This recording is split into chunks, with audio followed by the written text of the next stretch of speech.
URR 725, Uniform Rules for Bank-to-Bank Reimbursement. Bank-to-Bank Reimbursement. ICC Articles 725, URR 725.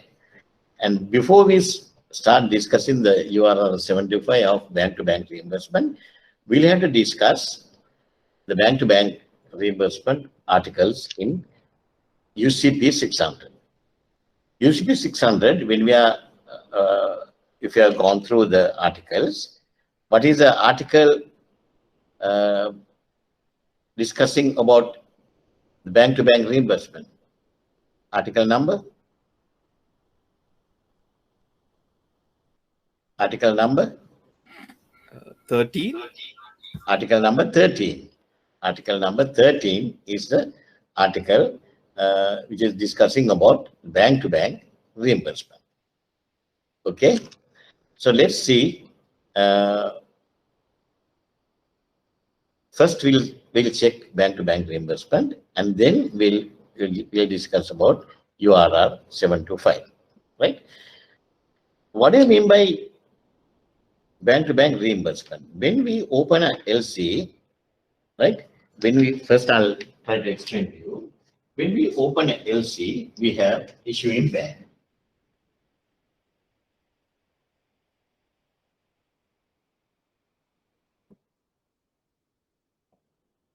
Issuing bank, right? Then issuing bank will issue the LC and issue an advice LC to the advising bank. Maybe the advising bank, maybe the negotiating bank, or there can be another nominated bank. Right? So this is the nominated bank.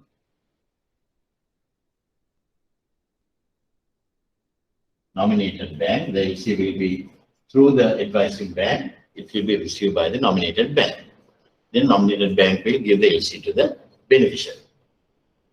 Right? In most cases, nominated bank is the negotiating bank.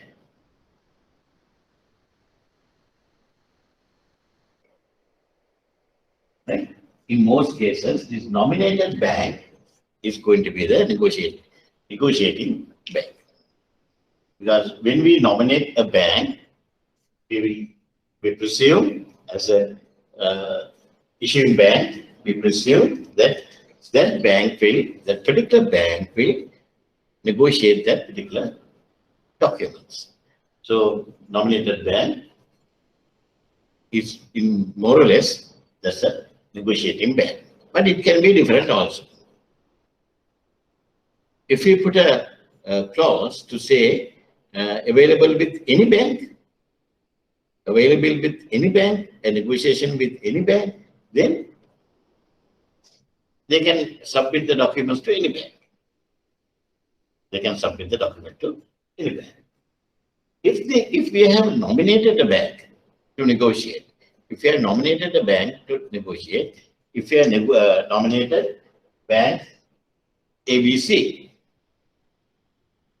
now the customer, the beneficiary, without giving the document to the negotiating bank, nominated bank, can they give the documents to XYZ bank for negotiation? Can they submit the documents to XYZ bank for negotiation? In the LC, we have nominated ABC bank as the nominated bank. So that means we expected ABC bank to negotiate the documents. But the customer, without giving the documents to ABC bank, they will give the documents to XYZ bank. Can they do it? Can they do it like that? Answer. Can they do it like that? Please discuss. Mario? Kevin? Please No, discuss. Huh? I don't think they can, sir. What about it? I don't think they can do that. They can. Mari, you said they can. No, I said they can't. Is it? Can they actually do it, or Sorry, I can't hear you properly. I'm a path speaker. yeah? They I'm saying they can't do it. can't do it. You Yeah, said they can't do it. yeah. Anybody else with some other answer? Can you ask the question again? My question is,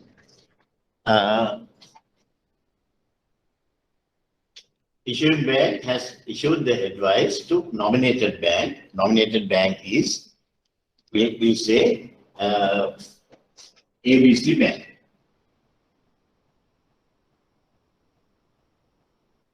We say ABC bank is the nominated bank. Right? So we have advised the LC to ABC bank. Then the customer, when we nominated the bank, it's understood that beneficiary should give the documents for negotiation to this particular bank. So that means ABC bank will become the negotiating bank also. But instead of giving the documents to ABC bank, right, irrespective of mentioning them as the nominated bank, the customer has given the documents to XYZ bank. XYZ bank. Can they do it on yes, their own? Can they do it? They can. Huh? they can. They can. They can. They can. Who gave that answer? Dilan. Dylan.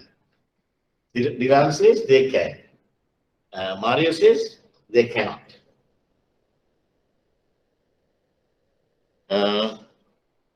Sanjay, what do you think about it? They can, sir, but the XYZ bank will not be negotiating the documents, is it, sir? XYZ bank They can will not. they can. Shanita, what you say is they can give it to XYZ bank, but you are not sure whether they can negotiate. Is it? Yes, sir. Yes, sir. Why can't they negotiate? But because the issuing bank has nominated ABC Bank as the negotiating bank. Yeah. The thing is, when we have nominated a bank, ABC Bank, so that means issuing bank has the full trust on ABC Bank. But on their own, beneficiary has given the documents to XYZ Bank. Normal practice in banking circle is the XYZ Bank is not entertaining these documents. They know this belongs to somebody else. It belongs to ABC. So they are not entertaining these type of things. But there's no hard and fast rule that they cannot negotiate. They can negotiate. Even the negotiation has been restricted to ABC Bank, still XYZ Bank can negotiate. Right? And if they send the documents, clean documents to issuing bank will pay. Issuing bank will pay. Or otherwise, the customer beneficiary can send the documents through XYZ bank without negotiating to the issuing bank, because issuing bank is the ultimate paying bank. Right? There's no hard and fast rule, but there's a risk. There's a risk. Right? If XYZ bank has done something wrong, issuing bank is not going to be responsible. Okay, that we have to understand. Okay, now in the issuing, when we nominate a bank for negotiation, we say ABC Bank, then the customer will give the beneficiary will give the documents to ABC Bank to negotiate. If the documents are when we issue the LC and when we advise the LC, in the LC itself, we have to mention the reimbursement, how we are going to pay them, how we are going to pay the nominated bank, how we are going to reimburse the money to them. Right? It has to be very clearly mentioned. So the reimbursement can be either, as per UCP 600, Article 13, or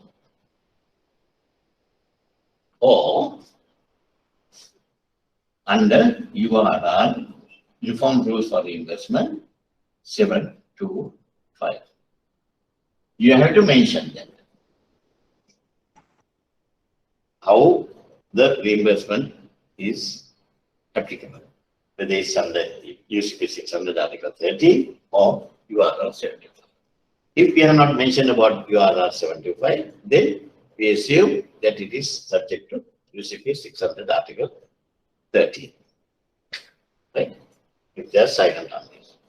So, reimbursement means giving the value. They don't have to wait till the issuing bank remit the money.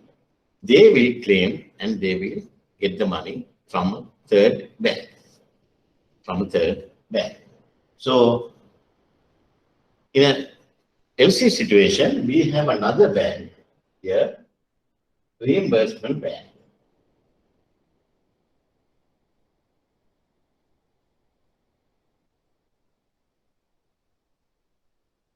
Reimbursement bank. Right? So we'll say the reimbursement bank is Standard Chartered Bank, New York. Standard Chartered Bank, New York. It's a reimbursement bank. It's a corresponding bank of issuing bank. It's a corresponding bank of issuing bank. So when we issue the LC, right, and if you are going to mention that it is subject to URR 725 or UCP 600 Article 13, right? So immediately, at the same time as we issue the LC, we will issue the reimbursement authorization.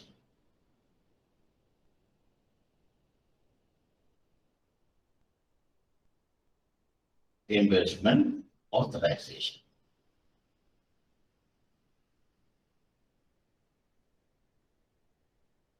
We will issue a reimbursement authorization to the reimbursing bank. Reimbursement bank and a reimbursing bank.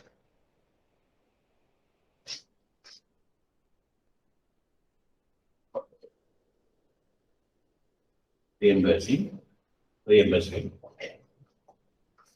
We issue the reimbursement authorization. Right? When we are issuing the reimbursement authorization, what are the things we have to mention or what are the things we have not mentioned, we are going to discuss. I'm just giving you a background. Then, when the nominated bank negotiates the documents, the export documents, the documents are complied with the terms and conditions of the LC, right? While sending the documents to issuing bank, if they have mentioned that you can claim reimbursement under UCP 600 or URR 725, whatever the thing accordingly, you will claim reimbursement. They will send the reimbursement claim.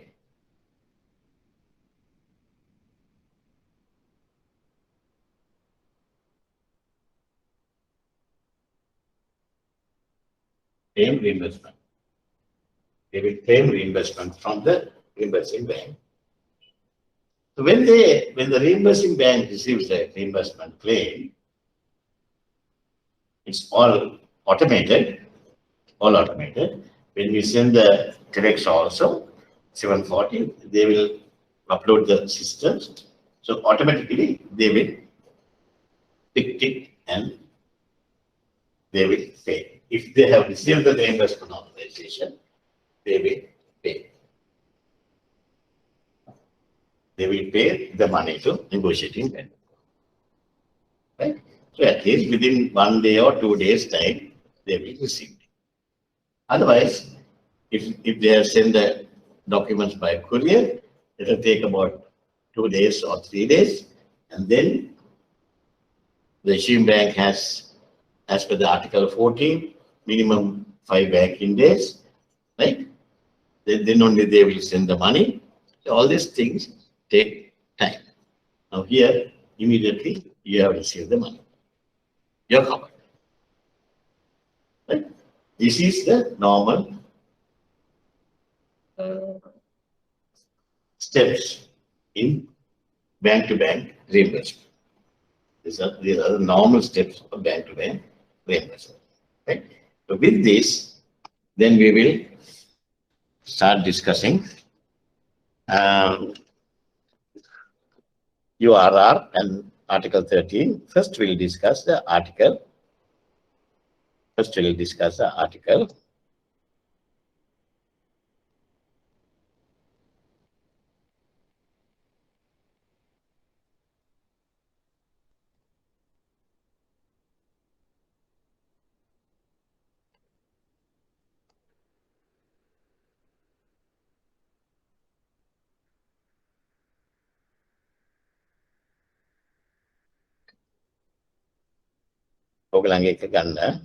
Article 13.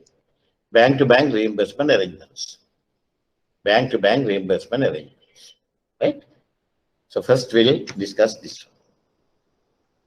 Article 13A, it says, if a credit states that reimbursement is to be obtained by a nominated bank, that nominated bank is the claiming bank.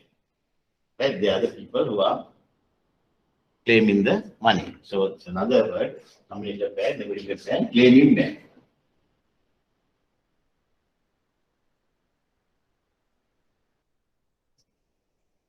Claiming bank. Right? Claiming on another party, reimbursing bank. They are claiming on another party.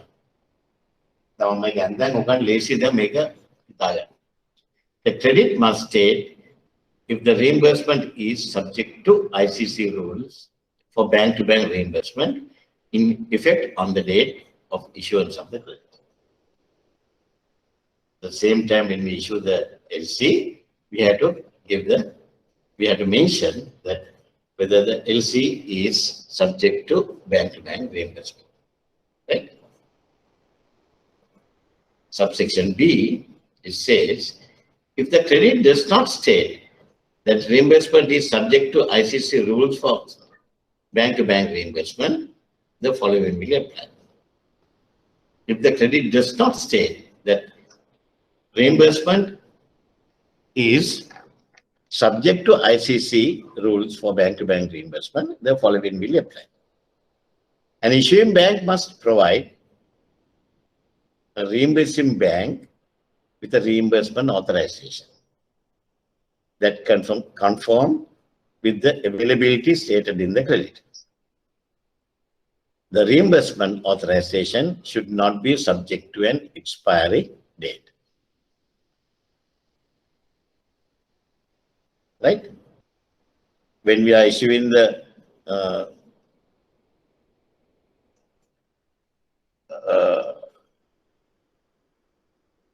if they have not mentioned that the reimbursement is subject to ICC rules for bank-to-bank reimbursement, that is URR 725, then the following rules will apply.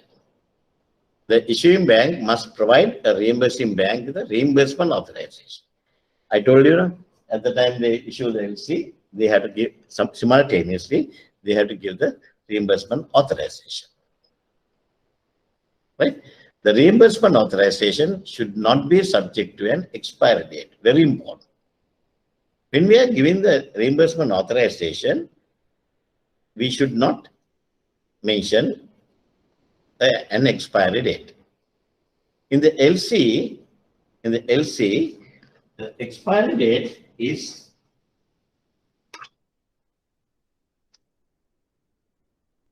LC expiry is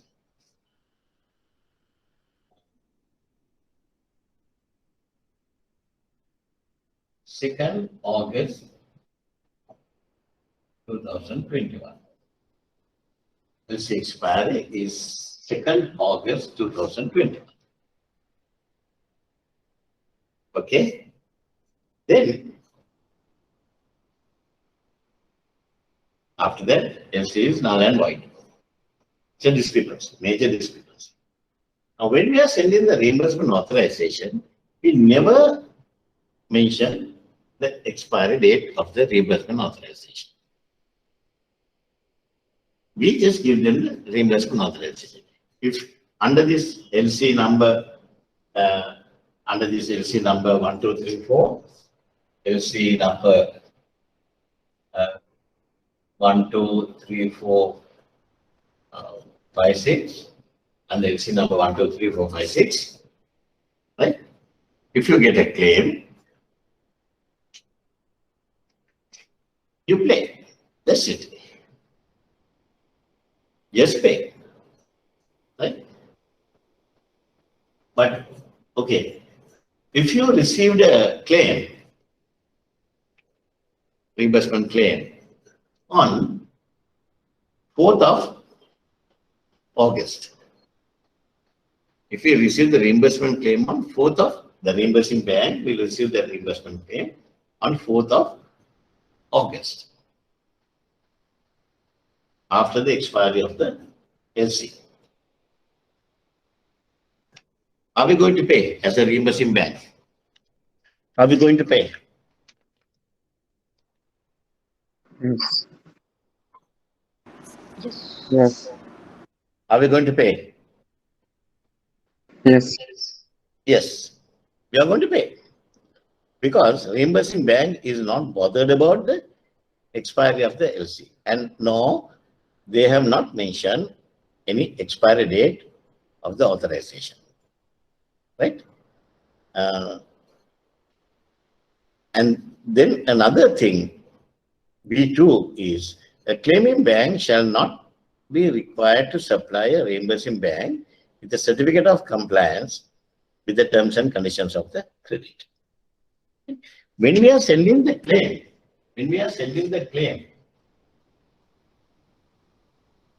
right? The negotiating bank, when they are sending the claim, they don't have to, they just claim, right? They just claim the bill value. They don't have to mention that we further confirm that these bills are complied with the terms and conditions of the LC. These bills are complied with the terms and conditions of the LC. After confirmation, they are then known in net. Right? Even a discrepant document, the risk is that even a discrepant document, if these guys are want to do a fraud or something, they can just claim. They can just claim, right? Even discrepant document. Reimbursing bank will pay. We don't, as a reimbursing bank, they don't want any certification that the documents are complied with the terms and conditions of the LC. Is it clear for you? Meeting already got the URL capital and So the last part, can you, yes, for that. so the last part, can you repeat, sir? Huh? The last part you mentioned, Yeah. can you repeat, sir? It is not The clear. last part, what I mentioned was, adu the. I think some issue with mic. How about now? Now okay, now okay. Now okay, no? Make 36 right. Speaking what I mentioned was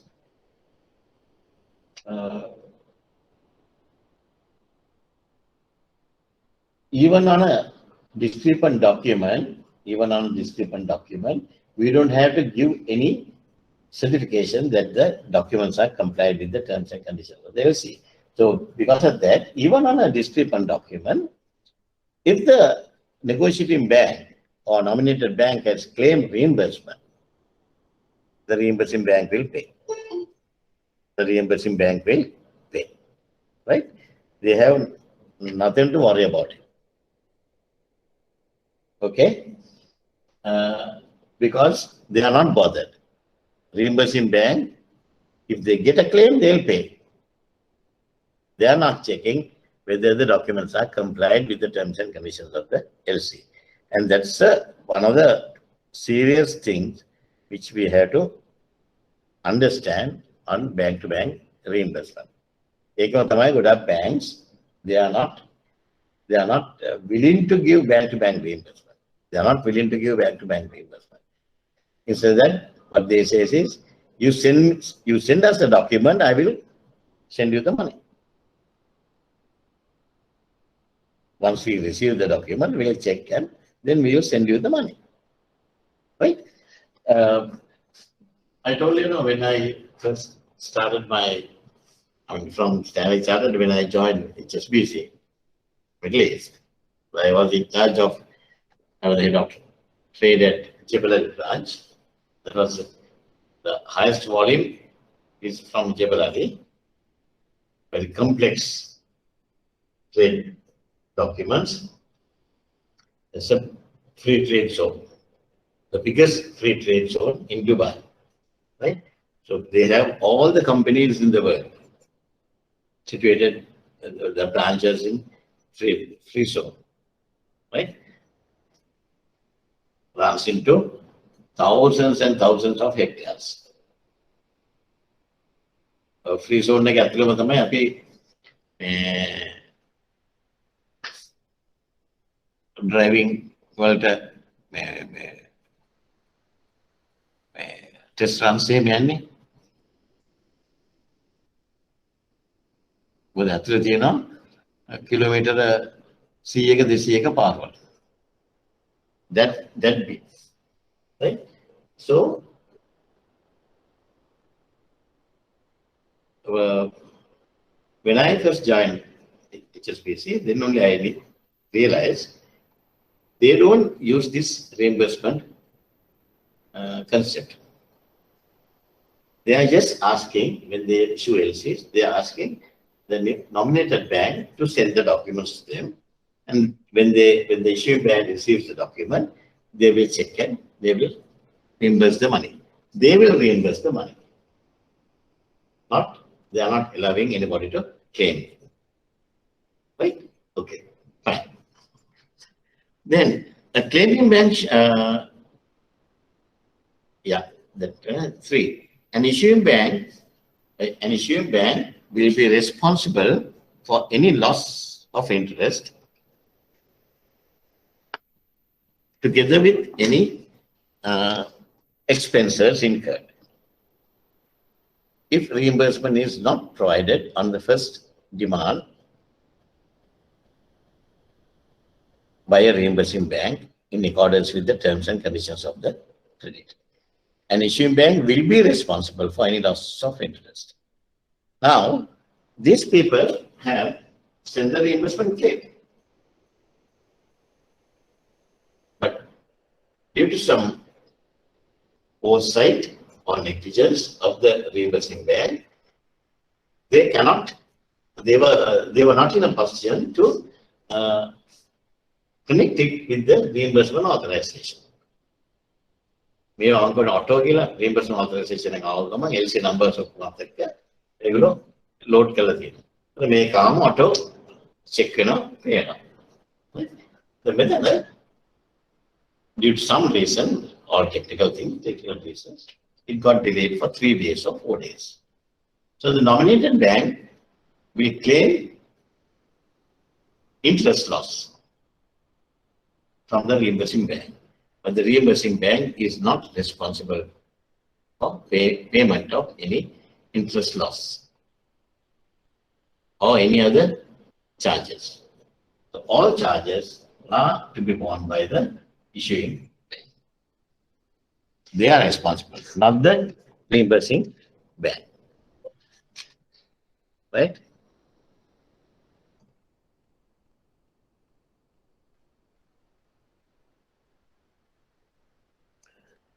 Four, reimbursing bank charges are for the account of the issuing bank. Reimbursing bank charges are for the account of the issuing bank. However, if the charges are for the account of the beneficiary, it is the responsibility of the issuing bank to do so. It is a responsibility of the issuing bank to so indicate in the credit and in the reimbursement authorization. Right? I'm making you not lazy. Okay. Yeah. An issuing bank will, a reimbursing bank's charges are for the account of issuing bank. However, if the charges are for the account of the beneficiary, it is the responsibility of an issuing bank to so indicate in the credit and in the reimbursement authorization. If a reimbursing bank charges are for the account of the beneficiary, they shall be deducted from the amount due to a claiming bank when reimbursement is made. If no reimbursement is made, the reimbursing bank charges remain the obligation of the issuing bank. So that means normally when we send a reimbursing claim, when we issue it, we mention the charges are for the beneficiary or applicant or whatever. Right? In majority, charges are for the beneficiary. The charges are for the beneficiary when they receive the claim. They receive the claim in full, but when they are reimbursing the money to the nominated bank, they deduct their charges. They deduct their charges. Right? Normally, banks selling on the got $85, $100, then check another. Can somebody give me the latest situations? Sampat or Same, same. 105. Huh? Same 105. 105. Yes. $105. Even I was just thinking about that amount. $105. Yeah, $105. Now with this reimbursing bank charges are for the beneficiary. The beneficiary has to pay. So when they are sending the payment, they will deduct 105 and then the balance they will remit to nominated bank. Now, if by some chance, if the reimbursing bank cannot deduct the money interest, then the issuing bank is responsible for that. Right? If a reimbursing bank charges are for the account of the beneficiary, they shall deduct from that. If no reimbursement is made, the reimbursing bank charges remain the obligation of the issuing bank. Right? C, an issuing bank is not relieved of any of its obligation to provide reimbursement if reimbursement is not made by the reimbursing bank on the first demand. Another important factor. Now, even though these people have claimed and the reimbursing bank has not done the payment, right? Issuing bank cannot escape from their obligations. They are obliged. They are obliged. They are obliged to pay. Is it clear? They are obliged to pay.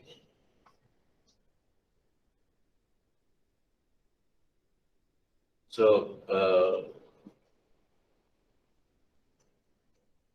බැරි වෙලාව මෙහෙන් ගිහිල්ලා වෙන්නේ නැතුව මෙතනින් මොන හරි දෙයක් වෙලා මේගොල්ලෝ සල්ලි යවන්න නැතුව ආවා. Nominated bank එක දැන් එලා issue bank එකට ගෙනා please send us the money. Then the issue bank will say no, I'm not going to send. In the LC I have mentioned to claim reimbursement. You better claim reimbursement. I will not pay. They can't escape. If these people have not paid, they have to pay. But normally, as a practice, issue bank will check whether the payment is going to get duplicated or not. They will check everything and then they will do the payment. Right? That is normal bank-to-bank reimbursement under UCP 600 Article 13. Any questions on this? Any questions on this?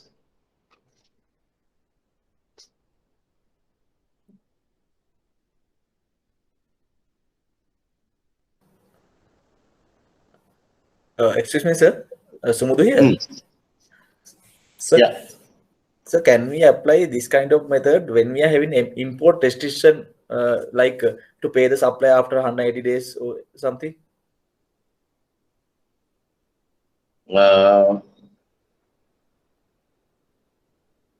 The supplier has to pay after 180 days. So that's Yes.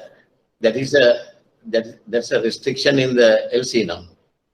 It will be Normally, government 180 days usance, right? Yes. If it is 180 days usance, right? In a scenario like that, If supply request to have the plan. no. The thing is,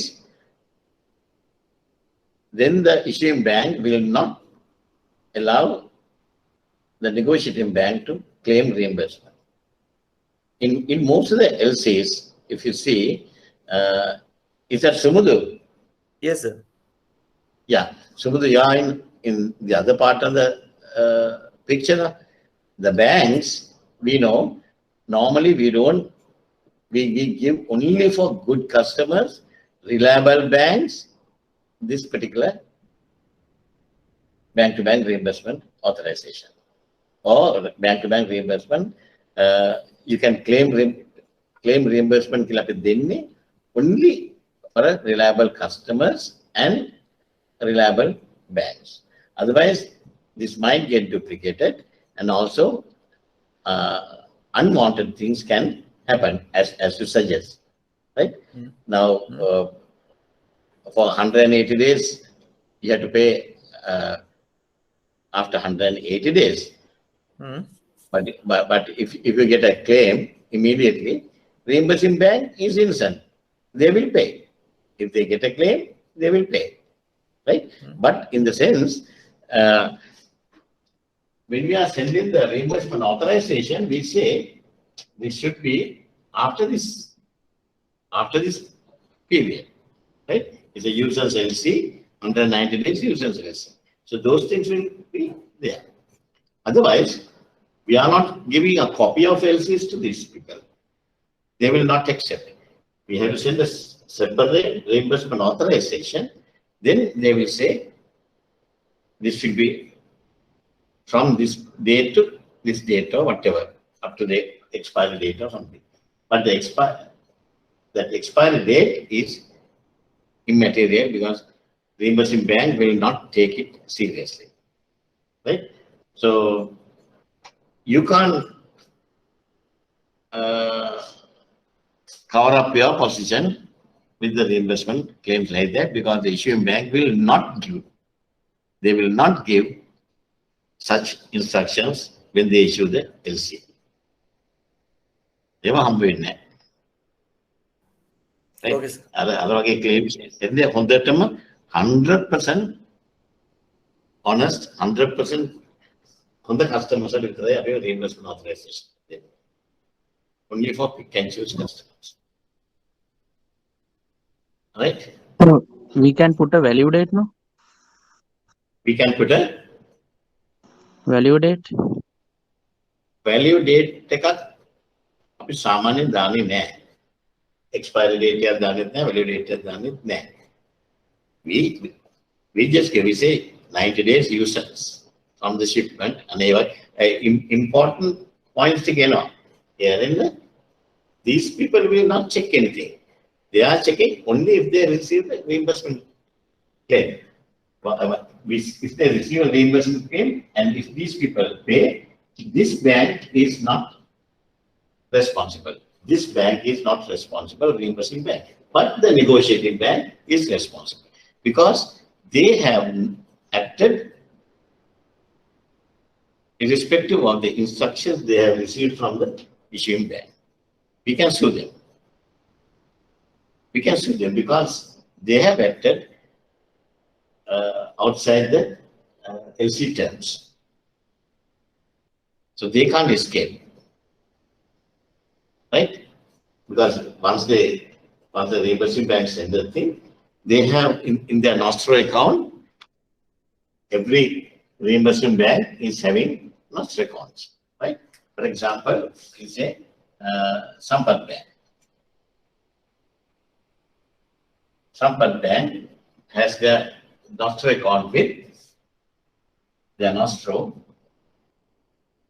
account with SCB New York. Sampat Bank has their nostro account with SCB New York. Right? Then Dubai Bank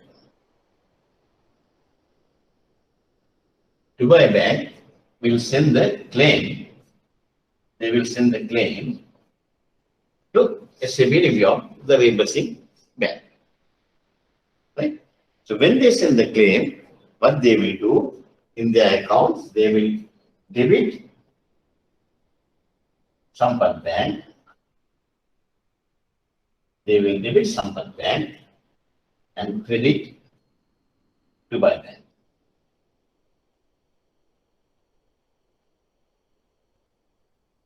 Right? And another credit to their own bank, SCB New York, their charges. Right? Like that. So this is a double entry.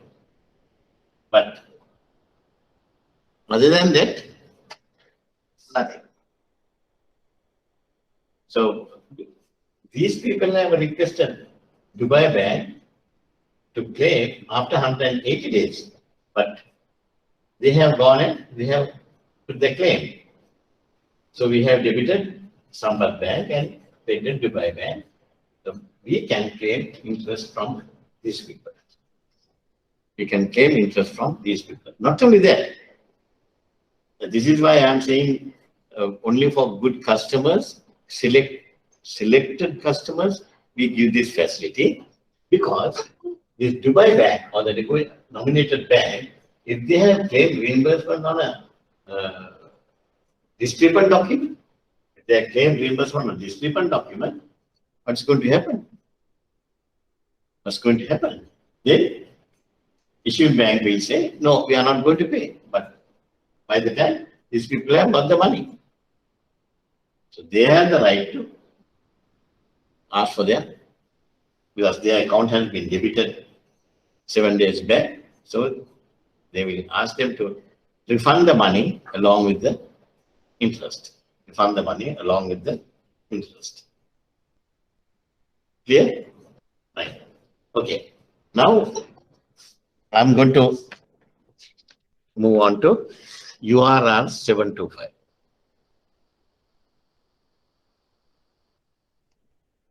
URR 725, Uniform Rules for Bank-to-Bank Reimbursement. Uniform Rules for Bank-to-Bank Reimbursement. Sir, I have a question, sir. If there is a risk by appointing a reimbursing bank, what are the reasons why these people are appointing a reimbursement bank rather than paying directly by the issuing bank to the nominated bank? Good question. What's your name for that? Shanita, sir. Shanita. Shanita. Everybody heard that question, right? What should be the answer? If there is a risk and all, why we are nominating a reimbursing bank? That's what you're asking, no? Instead of doing the reimbursement from the issuing bank to the It's nominated bank. Yes, Right? yes. Yeah. Why?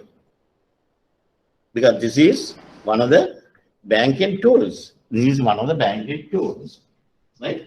Where you can receive the money immediately. Where you can receive the money immediately. And what do you mean by negotiating? What do you mean by negotiating?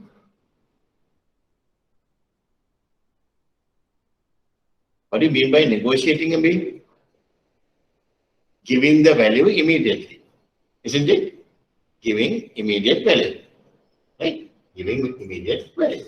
So, when you negotiate a document, the negotiating bank, as per the Article 14 of UCP 600, they have 5 banking days to check the document and send the documents to the issuing bank.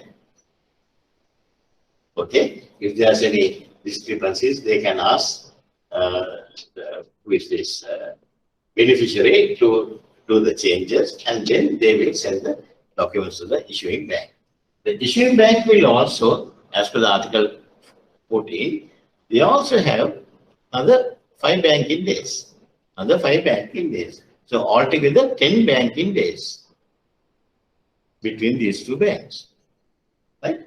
So if you have the reimbursement authority, and if you have mentioned in the LC that you can claim reimbursement, so these people can, once they negotiate, if the documents are clean, no discrepancies, nothing, they can immediately, within 2 days, within 2 days, they can get the money. And they can credit the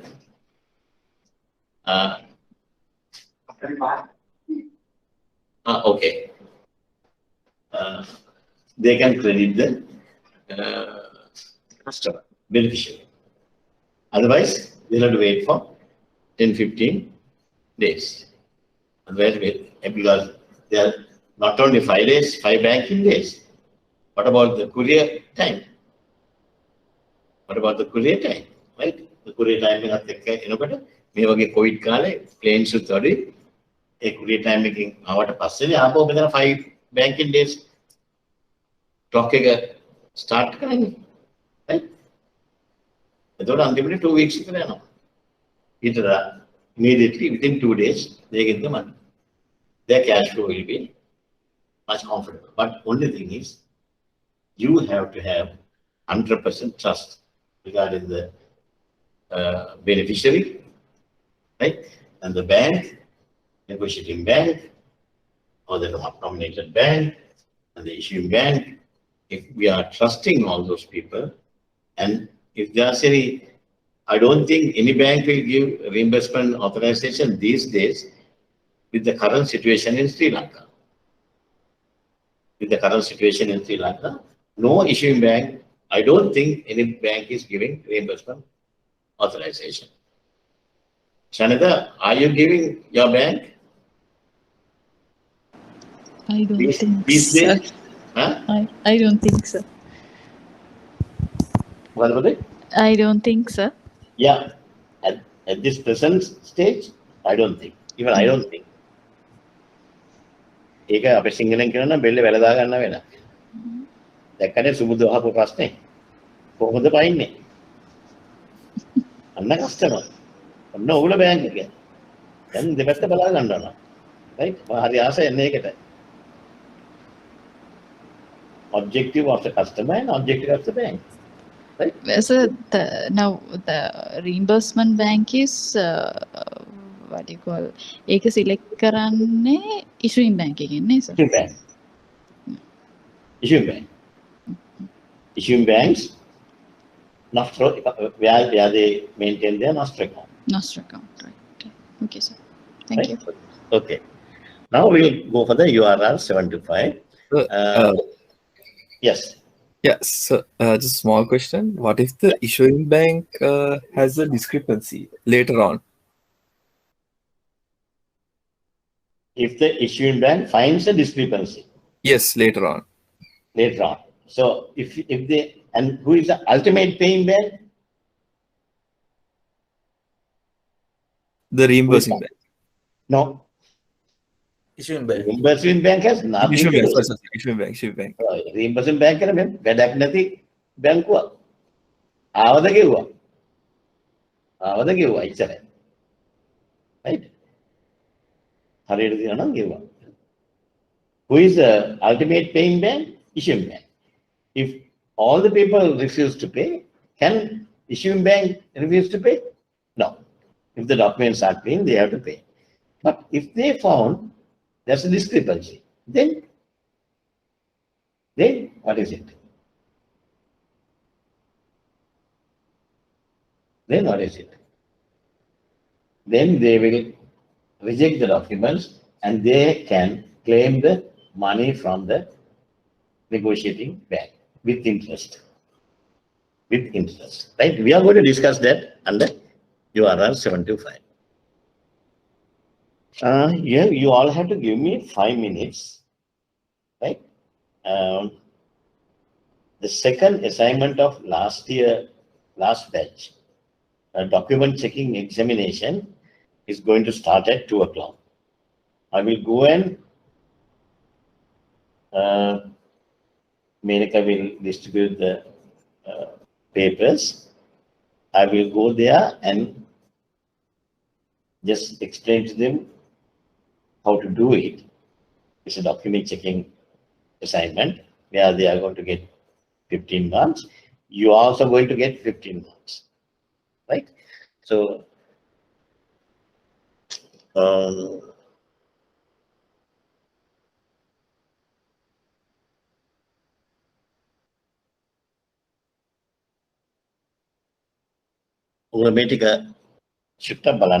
within 5 minutes, I'll be back. Within 5 minutes, I'll be back, right? Okay. What does URR 725 means?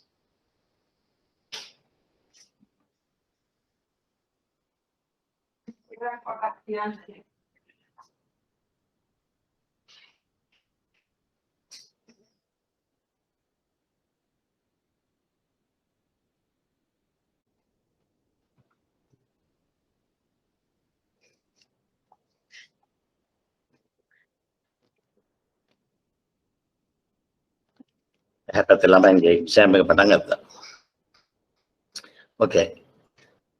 What does URR 725 mean? URR 725 are the uniform rules for bank-to-bank reimbursement under documented credit ICC publication number 725. Okay. This was introduced in April 2008, right?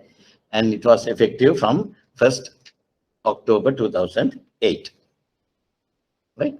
So I'm telling, I have put these things,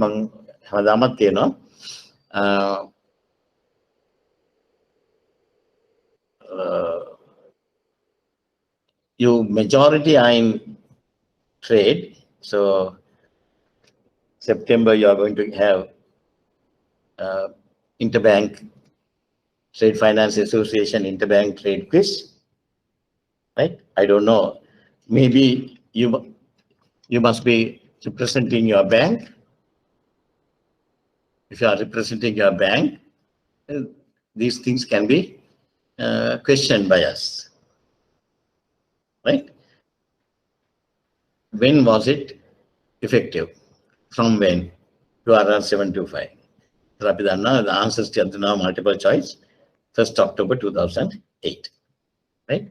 The URR 725 is an updated version of previous rules for bank-to-bank reimbursement known as URR 725. It's not a revision, it's an updated version, right? Earlier it was URR 525, now it is URR 725. The revision was necessary to bring these long-standing rules into conformity with the UCP 600, ICC universally used rules on letters of credit. Why this? Why this was changed in 2008? Are there any reasons? This was necessary to bring these long-standing rules into conformity with the UCP 600. When the UCP 600 was introduced? When the UCP 600 was introduced?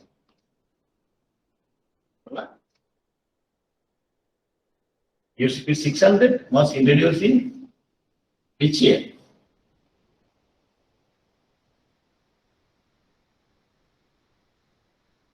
Come on. 1933. Huh? No, that was the first one. 1933? Is it UCP 600. 2007. 2007. UCP 600 was introduced in 2007. So that is why after introducing the UCP 600, it was a requirement for us to, earlier we had URR 525, it has to go along with the UCP 600. That is why this was changed and updated in 2008, right? What is the scope of URR 725? The uniform rules for bank-to-bank reimbursement under documentary credit, ICC Publication 725, shall apply to any bank-to-bank reimbursement under documentary credits when the reimbursement authorization expressly indicates that it is subject to these rules, right? We have to, in the LC, we have to mention reimbursement authorization is subject to URR 725. Then it is URR 725. If you are not mentioned, then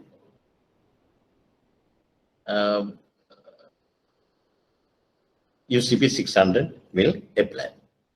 The rules are binding on all parties thereto, unless expressly modified or excluded by the reimbursement authorization, right? How URR 725 can be applied to bank-to-bank reimbursement under documentary credit, right? URR 725 is the uniform rules for bank-to-bank reimbursement. The issuing bank is responsible for indicating in the documentary credit that the reimbursement is subject to URR 725. Now, I've repeatedly telling that. As a result, both MT700 can maganda? What is MT700? LC issuance form. Huh? Shipment What is LC issue. LC issuance. MT700 is a LC issuance, right? And when we issue the LC, and if you are giving reimbursement authorization, then we have to give reimbursement authorization. Reimbursement authorization to reimburse. That is MT740. That is MT740, right?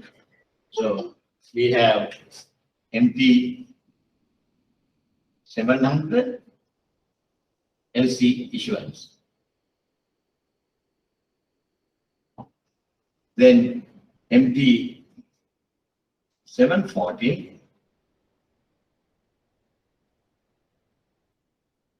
reimbursement authorization.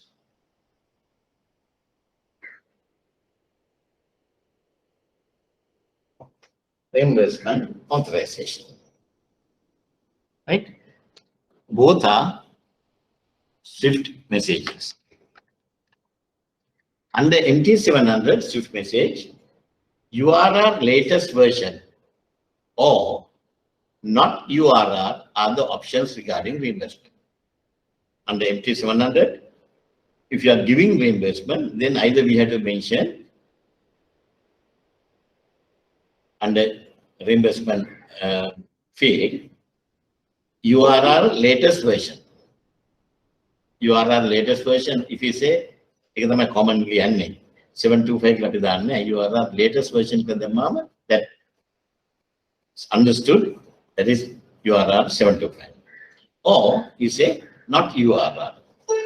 Not URR, reimbursement not URR, it should be subject to UCP 600. Right? URR latest version means that URR rules will apply to the bank-to-bank reimbursement. Right? Not URR means that not URR rules, but UCP 600 Article 13 will apply to the bank-to-bank reimbursement. Is it clear? Is it clear? Or if you are not giving any reimbursement, we will not put anything. We will not use the reimbursement fee. So that means if the LC is under with the arrangements of bank-to-bank reimbursements only, we are stating like URL latest version. Is it, sir? Yes. Right. If it is not, we are not using like that. We say URC 600. Either we can say URC UCP 600. UCP, yeah, UCP 600. UCP 600, Article 13, or you can just mention, if you are giving reimbursement authority, you can say not URR. Not URR. Okay. Not URR. That's also. Right. If you are not giving any reimbursement at all, skip that reimbursement fee. Okay, thank you, sir. Right? Okay. Table of contents of URR 725, right? I think I'm having the hard copy. I don't have the soft copy of URR 725. That's why in this presentation, I have detailed as much as possible. So you can use my presentation as a document to know about URR 725. Otherwise, you can go to Google and download URR 725 and keep a printout with you. Or else, if you are working in the trade finance department, your bosses must be having the hard copy of the ICC URR 725 booklet. Get a copy of that, which is, which says copyright reserve. I think copyright reserve got a copy the copy, right? Because the small booklet of 17 articles, with small booklet, few pages. If you are going, if you want, you can buy your own copy from the. It is available at the ICC Sri Lanka. That is in International Chamber of Commerce. AK Sri Lanka branch of Chamber of Commerce Sri Lanka. Chamber of Commerce Sri Lanka. They have this booklet for sale. If you want, you can go there and buy one without taking the photocopy. And not much for you people. I think it may be about 5,000 or 6,000 rupees. Right?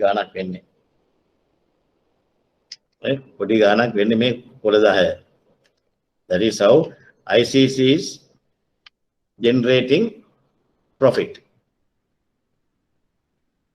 They keep copyright under copyright law, and then they sell this 10 pages for 5,000, 6,000.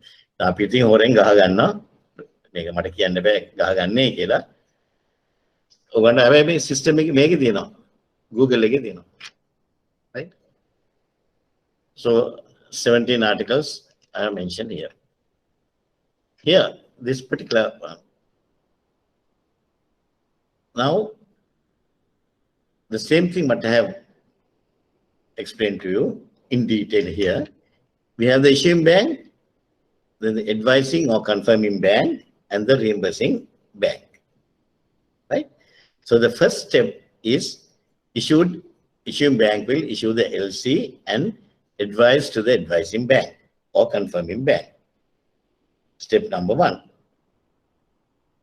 Right? When the second step is, as soon as you are on the same day, immediately, when we issue the LC, the second one is we send the reimbursement authorization to the reimbursing bank. Issuing bank will send the reimbursement authorization to the reimbursing bank. I have explained as I have explained here. Right? Then number 3, the confirming bank or the nominated bank, they will submit the documents to the issuing bank.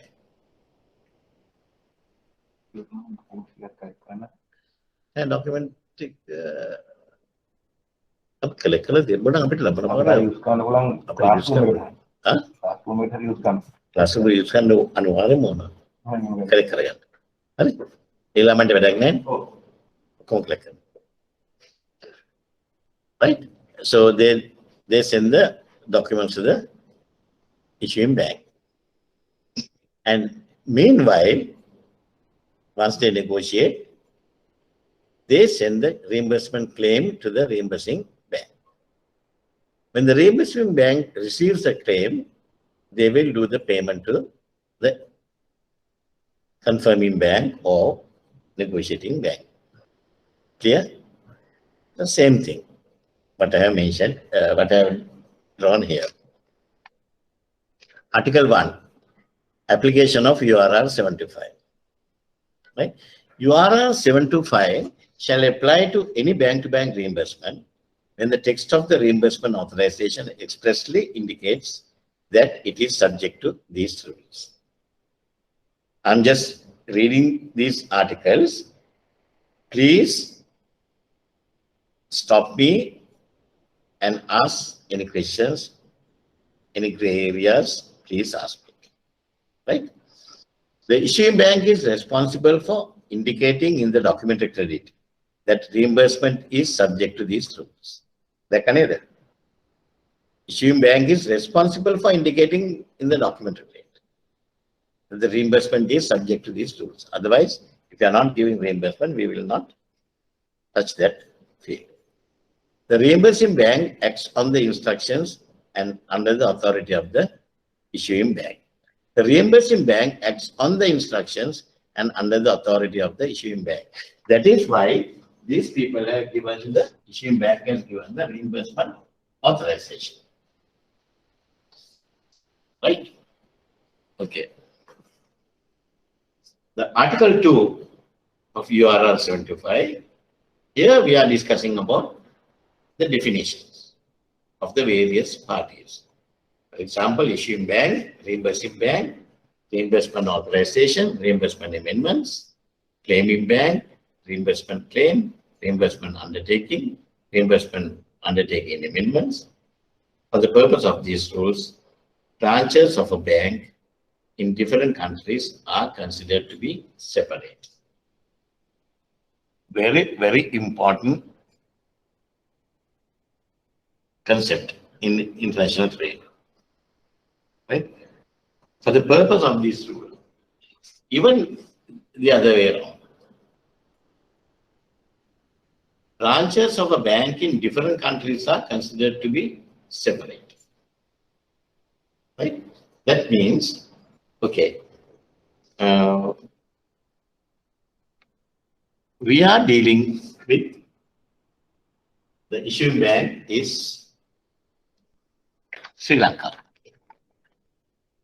Issuing bank is in Sri Lanka. if you say issuing bank is Standard Chartered, issuing bank is Standard Chartered Sri Lanka, Standard Chartered Colombo, right? Reimbursement bank is Standard Chartered India. Okay, even though these both banks are, both banks are same bank, and but two different branches. This is Colombo branch, this is New York branch.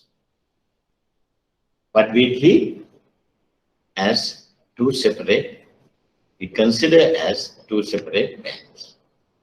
Two separate banks. Anitya adding confirmation also, this is like that. When I was discussing about the adding confirmation, I mentioned this story in 1990s, early 90s. When we opened LCs to Standard Chartered Colombo to Standard Chartered Tokyo, right? Standard Chartered Tokyo wanted us, the beneficiary wanted to confirm the LCs by Standard Chartered Tokyo. Why? Opened by Standard Chartered Colombo. Same bank. Two different branches. But according to the banking rules, two different, if the branches are in two different countries, then we treat it as two different banks. Right? Okay. Let's discuss about the definitions. Issuing bank means the bank that has issued a credit and the reimbursement authorization under that credit.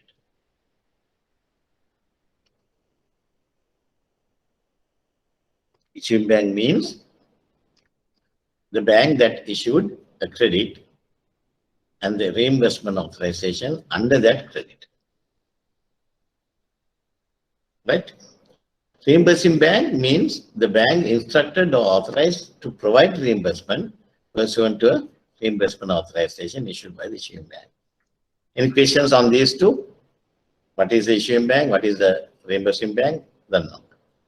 Reimbursement authorization means an instruction or authorization independent of the credit. Independent of the credit issued by an issuing bank to a reimbursing bank.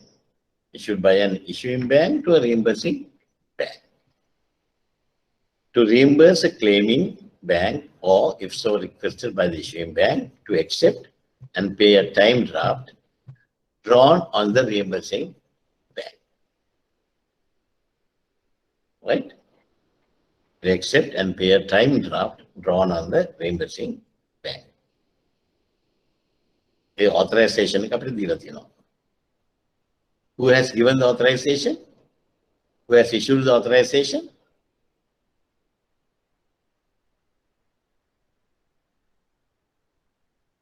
Issuing bank.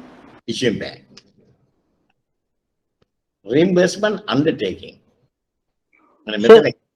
Sir, little question. What does it exactly say by independent of the credits? Independent of the credit. Sorry? Independent of the credit means an instruction or authorization independent of the credit. Now, independent of the credit means if the credit says the issuing bank will pay, it's an irrevocable undertaking given by the issuing bank to pay the negotiating bank or the beneficiary if the documents are complied with the terms and conditions of the LC. Okay, that is a undertaking given by the issuing bank to the negotiating bank. But reimbursement authorization has nothing to do with that, whether it's complied or not, nothing. Independent of the credit. The credit terms, we are not bothered. If we get a claim, we will pay. You got it? Right, sir. Right. So what is time draft? A time draft. A time draft here. Practice given these people have given in this thing. If so, requested by the issuing bank to accept and pay a time draft drawn on the reimbursing bank. If they have sent a time draft on the reimbursing bank, right? That means the reimbursement claim, they will, once they negotiate the document, they will put a reimbursement claim. But they will say to pay on such and such a date, a time draft, on a future date. A draft they will draw on the reimbursing bank.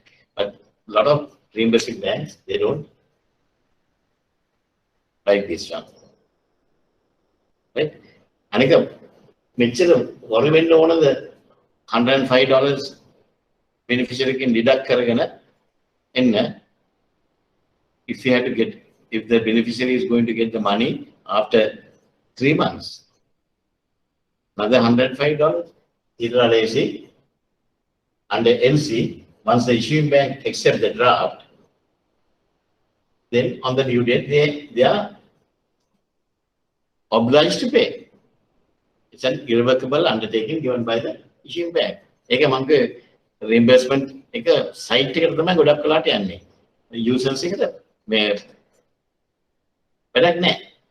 $105 anyway, they'll get the money only after the maturity.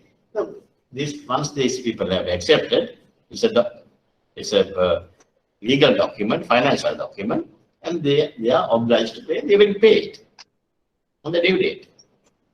Whether the country has money or not, they will pay. Right. So why should we want to go and deduct some more money? Right? And if they, by that time, if these people misplace their authorization and if there's any delays or anything, unnecessary delays for these, once they accept, they'll pay. If these people are not paying only, then the issuing bank is paying. They can give reimbursement authorizations.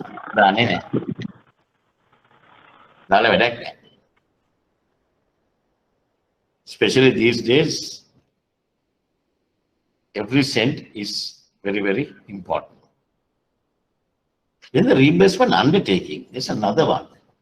Now, when we receive the reimbursement authorization, right, a separate irrevocable undertaking of the reimbursing bank issued upon the authorization or request of the issuing bank to the claiming bank named in the reimbursement authorization.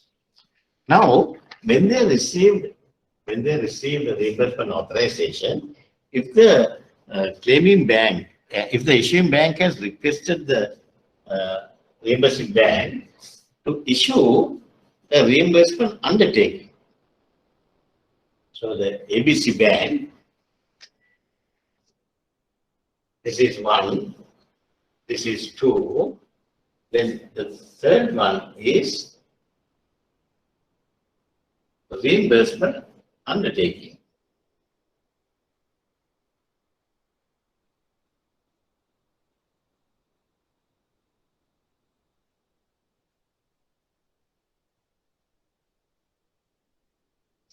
Reimbursement undertaking to the claiming bank. That means, if the issuing bank requested the reimbursing bank to issue a reimbursement undertaking, a separate irrevocable undertaking of the reimbursing bank. They will say, okay, you send us a claim, we will pay you reimbursement undertaking. Okay? To the claiming bank named in the reimbursement authorization to honor that bank's reimbursement claim, provided the terms and conditions of the reimbursement undertaking have been complied with. Right?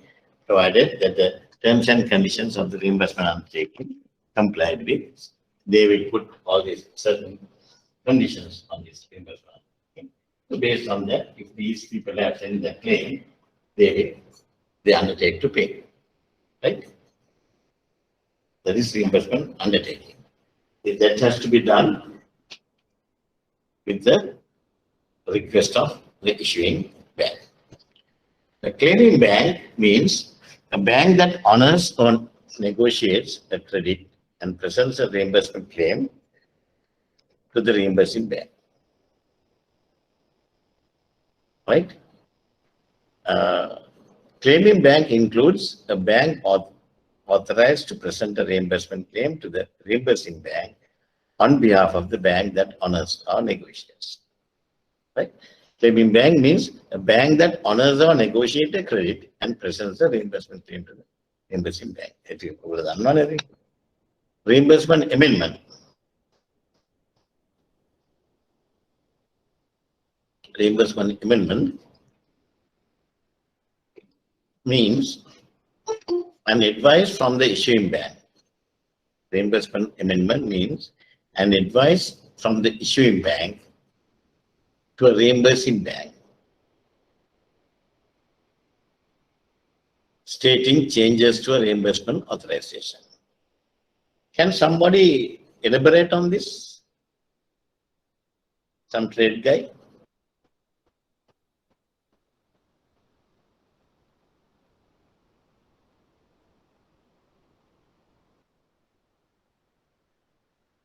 Can somebody elaborate on this one?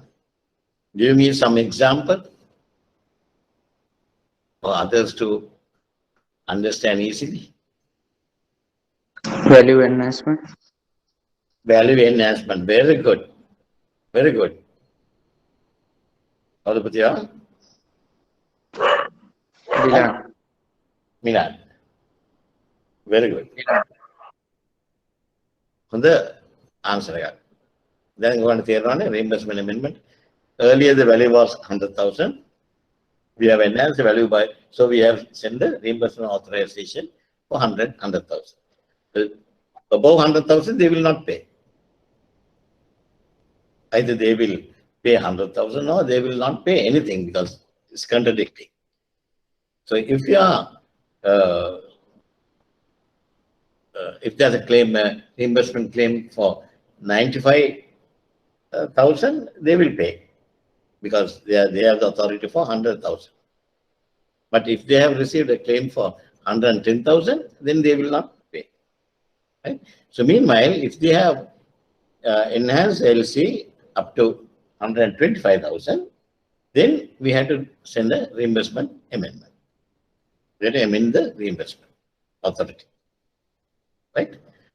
Reimbursement claim means a request for reimbursement from the claiming bank to the reimbursing bank. Take a look. Article 3. Reimbursement authorization versus credits. Reimbursement authorization versus credits. A reimbursement authorization is separate from the credit to which it refers, and a reimbursing bank is not concerned with or bound by the terms and conditions of the credit. Is it clear? Do you want me to elaborate on that, or is it enough? Could you please elaborate on it? Right. The reimbursement authorization is separate from the credit. In the credit, there are certain terms and conditions of the credit. Right? You have to submit this document, that document, unless the you have a beneficiary certificate that documents were mailed to the issuing bank within 5 days, or blah, blah, blah, everything. But reimbursing bank is not concerned with those terms and conditions of the credit. Right? Only if they, repeatedly I am telling you, only if they receive a claim, they will pay. Once they receive the claim, they will pay.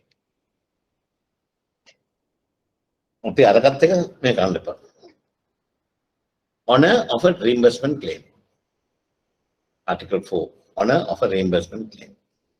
except as provided by the terms of its reimbursement undertaking,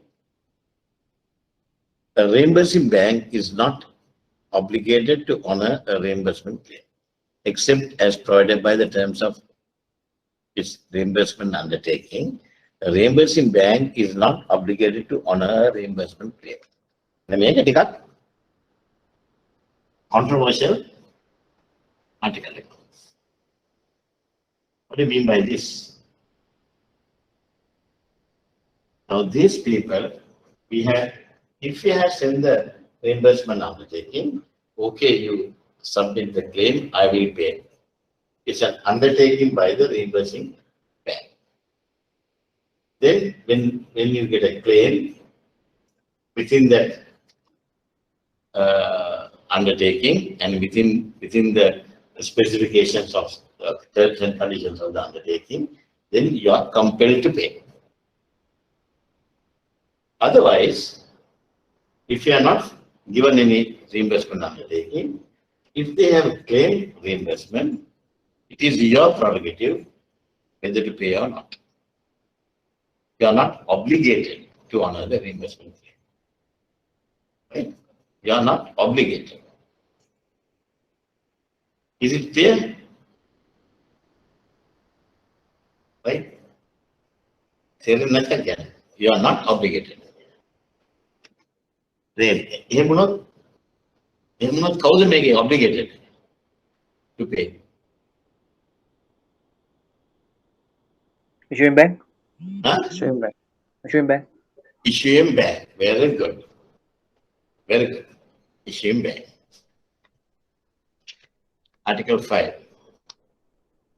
Responsibility of the issuing bank. Responsibility of the issuing bank. For providing the information required in these rules in both the reimbursement authorization and the credit. For providing the information required in these rules in both the reimbursement authorization and the credit. That is the responsibility of the issuing bank. When they issue the LC, they have to mention the reimbursement under URR latest version or not URR. Right? That they have to mention. ඒ වගේම ඒක reimbursement authorization එකේ කියනවා. Right? Reimbursement authorization එකේදී මේකට කියන්නේ. For any consequences resulting from non-compliance with this provision. Right? For any consequences resulting from non-compliance with this provision. Right. Article 6. Issuance and receipt of a reimbursement authorization or reimbursement amendment. All reimbursement authorizations and reimbursement amendments must be issued in the form of an authenticated teletransmission or a signed letter. All reimbursement authorizations and reimbursement amendments must be issued in the form of an authenticated teletransmission or signed letter. Okay, අපි යවන්නේම teletransmission හරිනේ signed letters දෙක යන්නේ. Reimbursement authorization 740 amendment එක යනවා. If I am correct, 747 there. Yes. 747 නේ? Oh. මට මතකයි 747. Okay.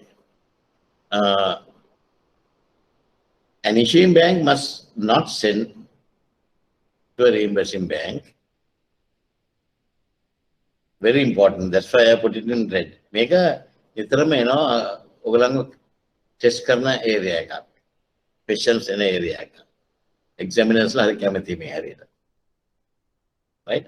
An issuing bank must not send a reimbursing bank a copy of the credit or any part thereof or a copy of an amendment to the credit in place of or in addition to the reimbursement authorization or reimbursement amendment. Now, issuing bank is sending the reimbursement authorization to the reimbursing bank. either in addition to that or in lieu of the authorization, we have to send only the MT 740. On top of that, we should not send any copies of LCs to the reimbursing bank. Samara banks, ekat karna. Samara banks, reimbursing bank LC के copy ekat submit karna. Submit කරාම කියන්නේ ඔක්කොම හරි කියලා.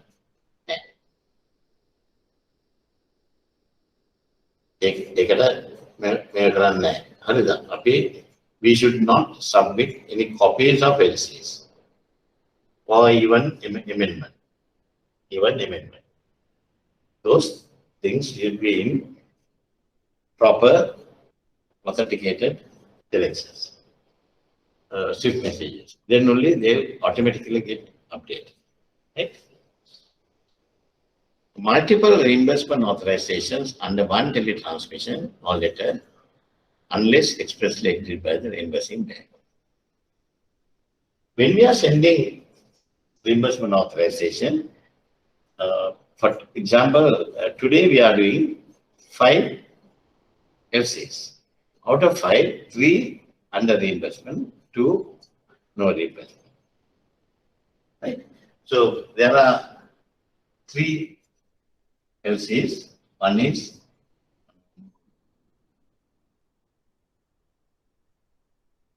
LC number 1, 2, 3, 4, 5 COR. Now I can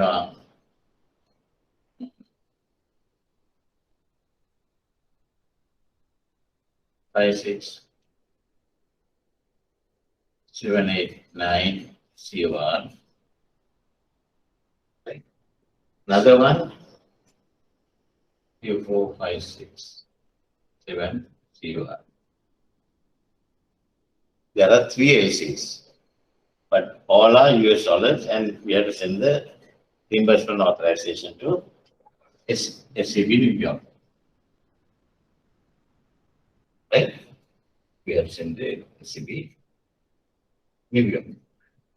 So we will send a reimbursement authorization telex.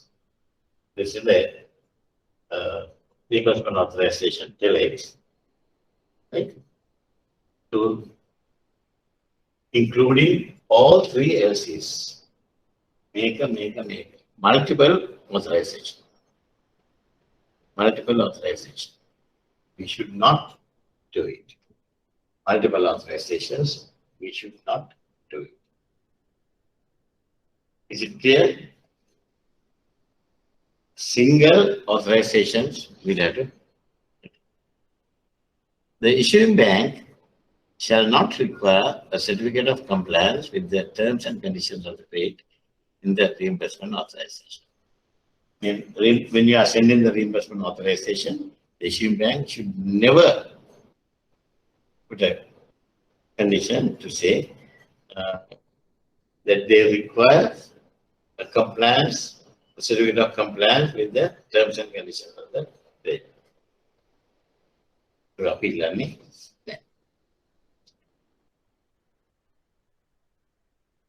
A reimbursement authorization must state the following. These are the things we should mention in a reimbursement authorization. Credit number, right? Currency and the amount. Additional amounts payable and tolerance. If you say 100,000 plus or minus 10%, right? Then claiming bank, or in the case of a freely available credit, that claims can be made by any bank. In the absence of any such indication, the reimbursing bank is authorized to pay any claiming bank. Right? So you have to be very careful when if you are giving reimbursement authorization, you have to be careful. These are the things we have to say. Paid number, currency and amount, additional amounts payable and tolerance. Right? Claiming bank, or in the case of freely, if it is freely available. Right? If it is freely available can it can be negotiated with any bank. Negotiated with any bank. So, in the absence of any such indication, the reimbursing bank is authorized to pay any claiming bank. Okay. Parties responsible for charges, claiming banks and reimbursing bank charges in accordance with Article 16 of these rules. A reimbursement amendment must state only the relative changes to the above the credit number. A reimbursement amendment must state only the relative changes to the above and the credit number. If the reimbursing bank is requested to accept, and pay a time draft, the reimbursement authorization must indicate the following. It is not very important in our situation, right? But anyway, it is always better to know about it, right? Tenor of a time draft to be drawn, drawer, all those things are there. The pre-notification, if pre-notification of a reimbursement claim and now any requirement for pre-debit notification to the issuing bank must be included in the credit and not in the reimbursement authorization. Right? Okay. Where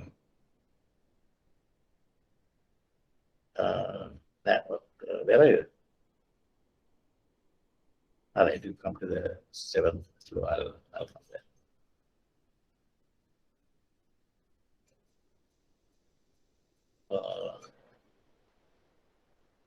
Can you give this to the security? Only.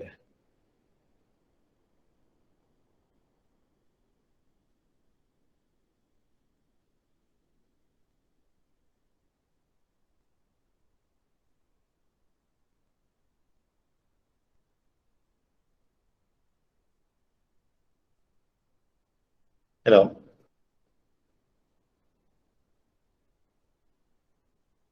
Hello.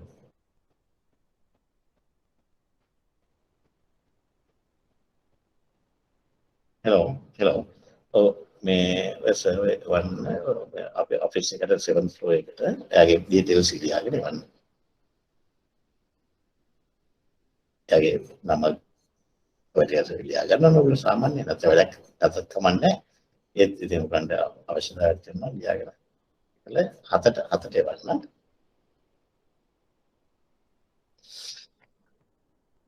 Pre-notification of a reimbursement claim and now any requirement for pre-debit notification to the issuing bank must be included in the credit and not in the reimbursement authorization. Right? Pre-notification of a reimbursement claim or any requirement for pre-debit notification to the issuing bank must be included in the credit. Ever reimbursement authorization reimbursement authorization US dollars 100,000 pay any reimbursement claim. That's it. Right? Then make about a one reimbursement authorization must state the following. Make a the expiry date.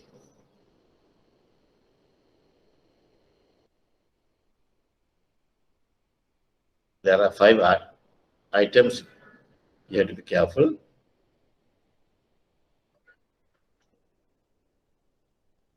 Is there any section for expiry date? No. Nothing. Right? Okay. If the reimbursing bank is not prepared to act for any reason whatsoever under the reimbursement authorization or reimbursement amendment, it must so inform the issuing bank without delay. The moment they receive the reimbursement authorization, if the reimbursing bank doesn't want to act as the reimbursing bank, they have to inform the issuing bank immediately, right? Without any delay. In addition to the provisions of Article 3 and 4, the reimbursing bank is not responsible for the consequences resulting from non-reimbursement or delay reimbursement of when they put the claim. If these people have failed to pay, reimbursing bank is not responsible. If there's a delay of doing the payment, 5 days delay, 6 days delay, they are not responsible. Right? If there's any delay claims, who has to pay? Then if there's any delay claims, who has to pay? Nominated bank has claimed reimbursement on 1st of August. They have been paid on 6th of August. So 6 days delay. Reimbursing bank is not responsible. Then if there's any interest claim, who has to pay? Issuing banks. Issuing bank. Very good. Issuing bank. And in this article is not followed by the issuing bank or claiming. Right. Article 7, expiry of a reimbursement authorization. Right. We'll take a small break. Right. Talking for the last 2 hours. Right. We'll take a small break for 10 minutes. Our normal comfort break, and we'll be back in 10 minutes time. 3:10, right? Okay. Hello.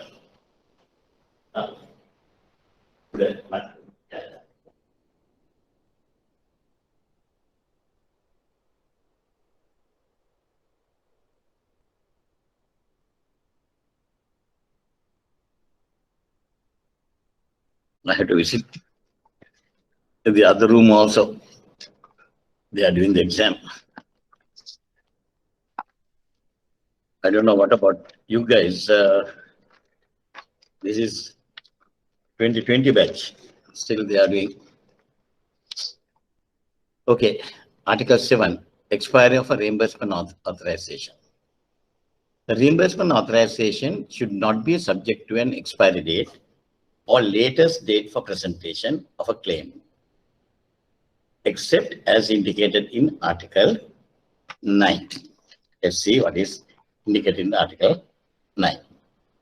The reimbursement bank will assume no responsibility for the expiry date of a credit, and if such date is provided in the reimbursement authorization, it will be disregarded. The issuing bank must cancel its reimbursement authorization for any unutilized portion of the credit to which it refers, informing the reimbursing bank without delay. Can you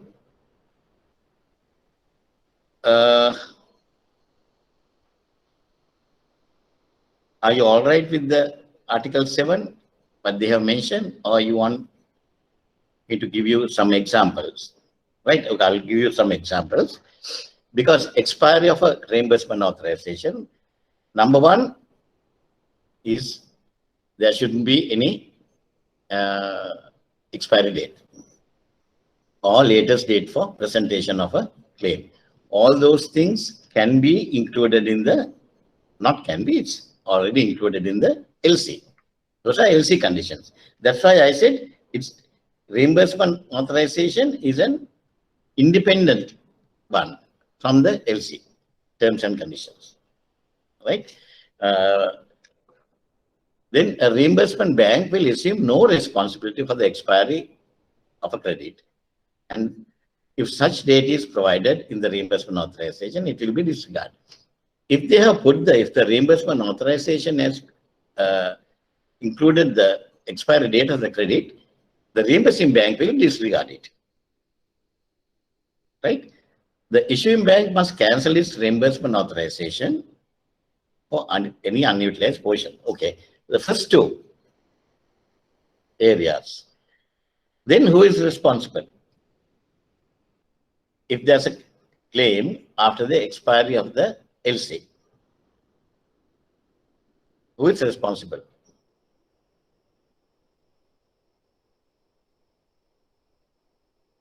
Hello? The issuing bank is responsible. Are you? Issuing bank ගැහුවොත් වැඩක් නැහැ නේ.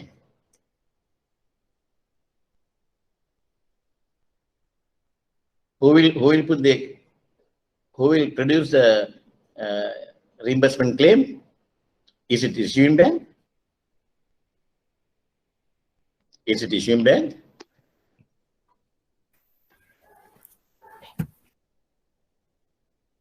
It's a negotiating bank or claiming bank. They are responsible. If the LC is expired, already expired, okay? If the LC is already expired, is it a discrepancy or not?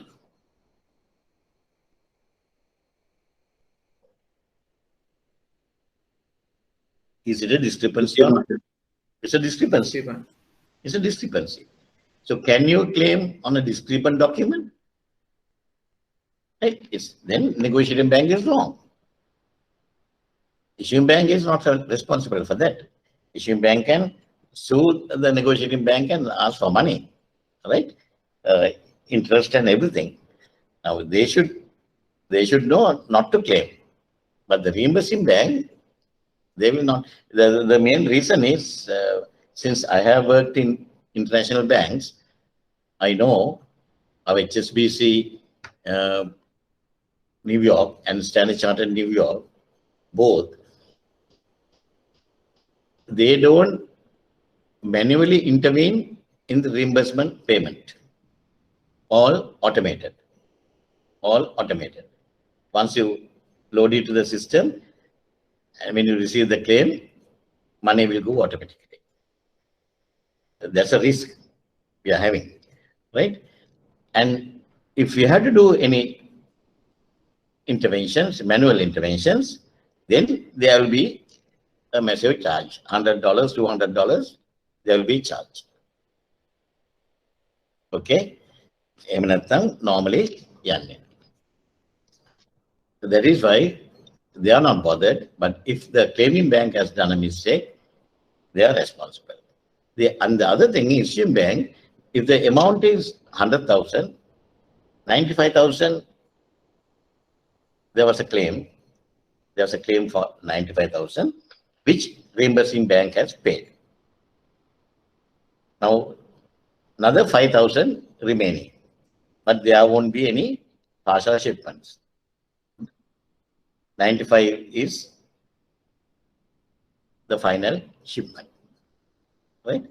That balance 5,000 unutilized portion of the credit, when the issuing bank cancel the unutilized portion and cancel the LC, they have to inform the reimbursing bank without delay. Even before they cancel the LC, they should immediately inform reimbursing bank. The moment they receive the document for 95,000, they have to inform the reimbursing bank and with an amendment, okay, we are cancelling the reimbursement authorization for any unutilized portions. Is it clear? Right?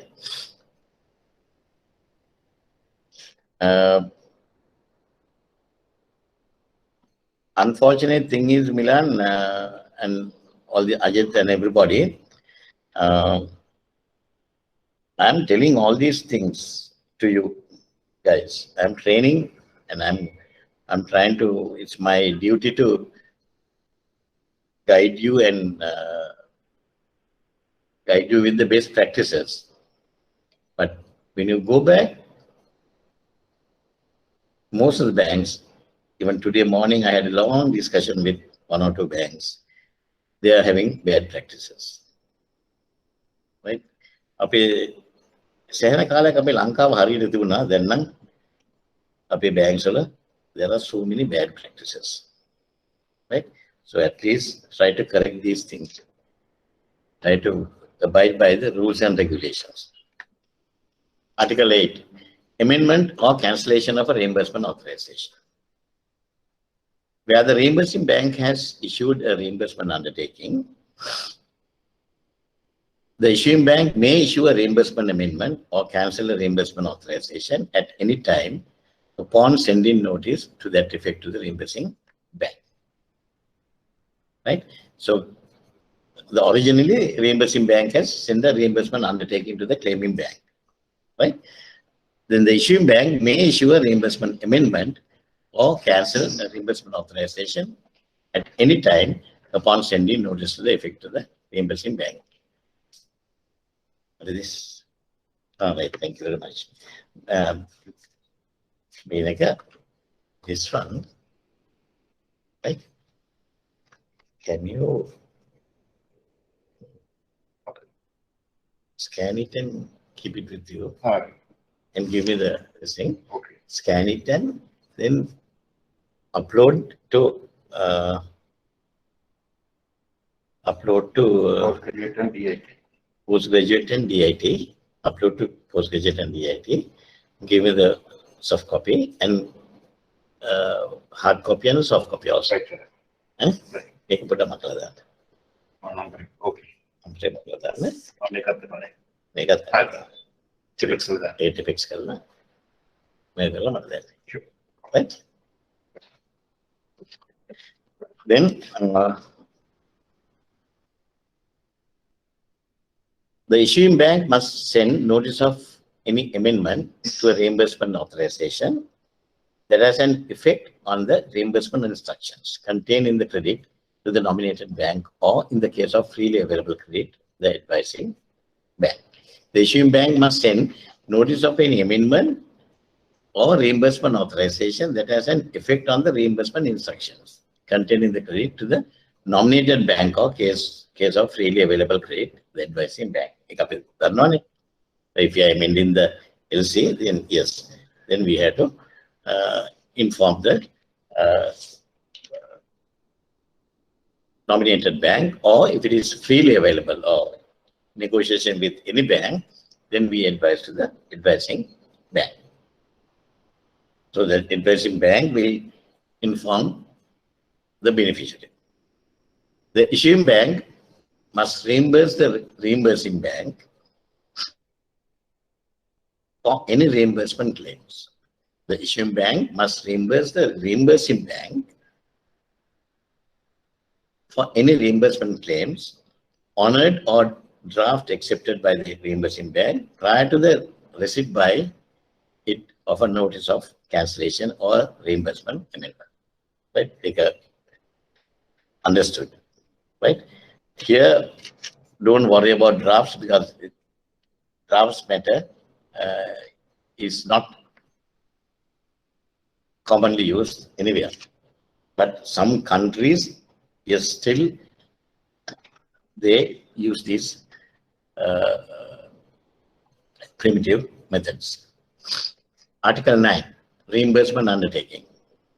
The reimbursement undertaking must comply with the provisions of this article. Right? Earlier, there was a cross reference to this one. Expiry of a reimbursement authorization, Article 7. It says, except as indicated in the Article 9. Right? Now, the Article 9, a reimbursement undertaking must comply with the provisions of this article. An authorization or request by the issuing bank to the reimbursing bank to issue a reimbursement undertaking is irrevocable and should contain the following. An authorization or request by the issuing bank to the reimbursing bank to issue a reimbursement undertaking is irrevocable and should contain the following. Credit number, currency and amount, additional amounts payable and tolerance, 10% plus or minus like that, full name and address of the claiming bank to which the reimbursement undertaking should be issued, right? Latest date for presentation of a claim, including any nuisance period. Latest date for presentation of a claim, including any nuisance period. Make it the QA.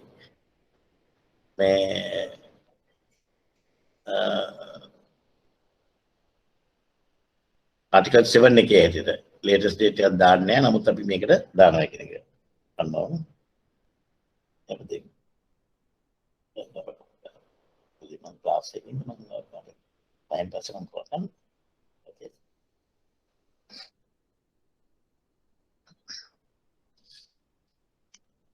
Party is responsible for charges in accordance with Article 16 of this rule. Party is responsible for charges in accordance with Article 16 of these rules, right? When you are sending the reimbursement undertaking, sometimes we put latest date for presentation of a claim and including any nuisance period. See, if the reimbursing bank is requested to accept and pay a time draft, irrevocable reimbursement authorization, just forget about it. Article 7 also we had this, right? Let's go for the Article E. A reimbursement undertaking must indicate the terms and conditions of the undertaking and the credit number and the name of the issuing bank. Those are the items that should be included in the reimbursement undertaking.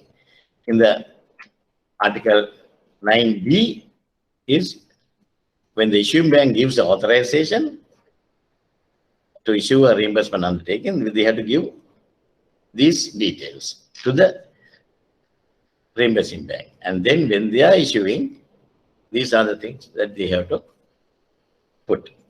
The credit number and the name of the issuing bank, the currency and the amount of the reimbursement authorization, US dollars 100,000, plus or minus, right? Plus or minus 10%. The currency and the amount of the reimbursement undertaking, right?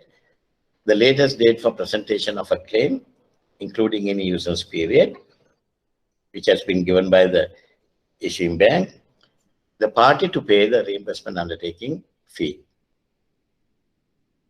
right? If other than the issuing bank, the party to pay, if the beneficiary's bank wants a reimbursement undertaking, then in most cases, they will do it charges to the beneficiary, right? But if the charges are for the issuing bank, then we don't have to pay. Right? Reimbursement undertaking fee is for the issuing bank. But if it is other than that, then we have to mention. The reimbursing bank must also include its charges, if any, that will be deducted from the amount claimed.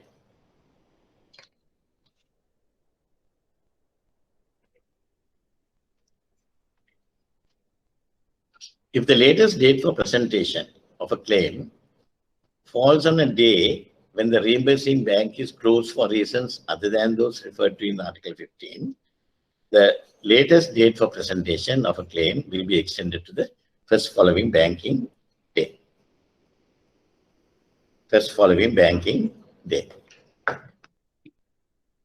Is the UCP also talks about a similar thing? If the UCP also talks about a similar thing, now you all must have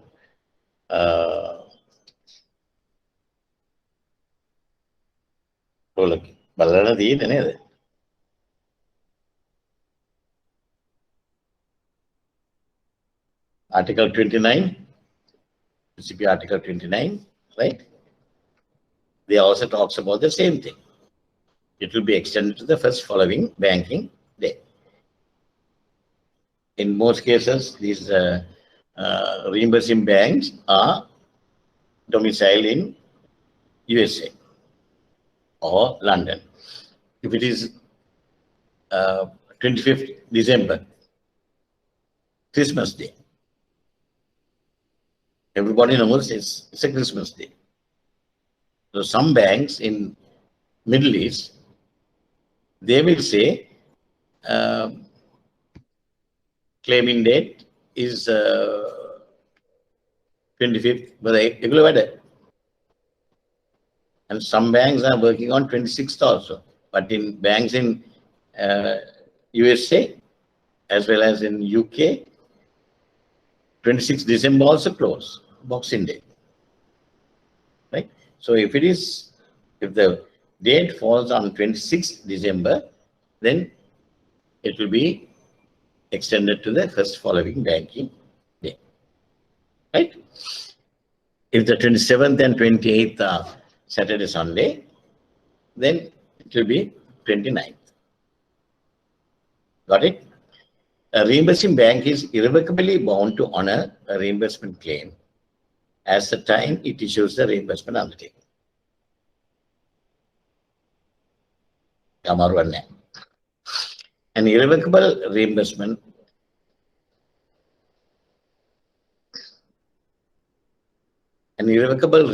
authorization cannot be amended or cancelled without the agreement of the reimbursing bank. An irrevocable reimbursement authorization cannot be amended or cancelled without the agreement of the reimbursing bank. Right? G, subarticle G. This is one of the areas where the examiners might examine your knowledge. Right? They will ask you, a reimbursement bank is irrevocably bound to honor a reimbursement claim from when? From when? Then they will give you 4 answers, MCQ. Right? So the correct answer should be as of the time it issues a reimbursement undertaking.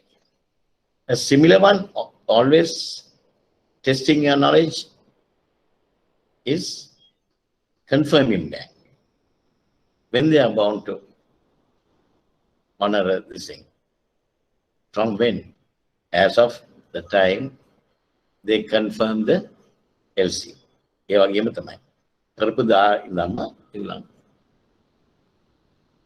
responsible. Here also the same thing. An irrevocable reimbursement authorization cannot be amended or cancelled without the agreement of the reimbursing bank. Irrevocable means with the consent of all parties concerned. Right? So if the issuing bank wants to cancel the reimbursement authorization, then they have to get the consent of the reimbursing bank. Okay. Article 10. Standards for reimbursement claim. The claiming bank's claim for reimbursement, it must be in the form of a teletransmission, right?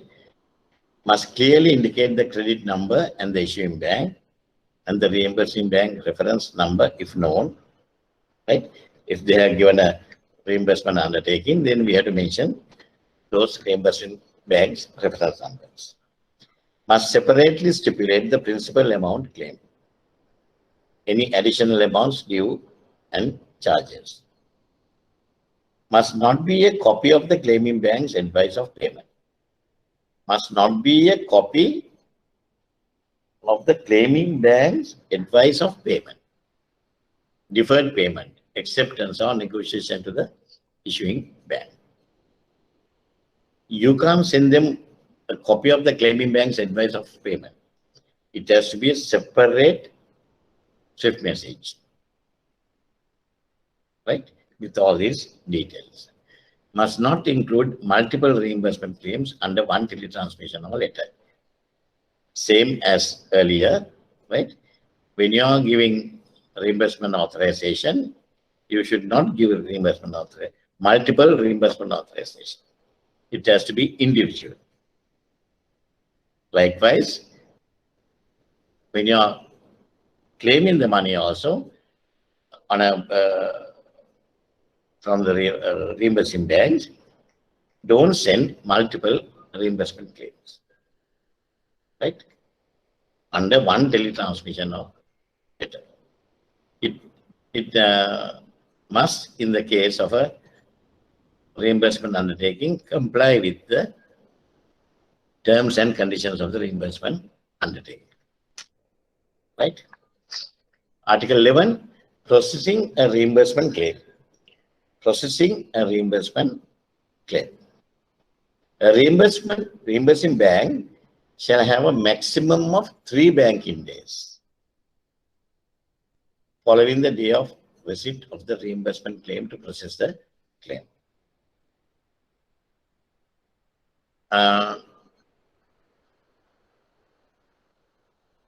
How many maximum banking days a negotiation bank or issuing bank has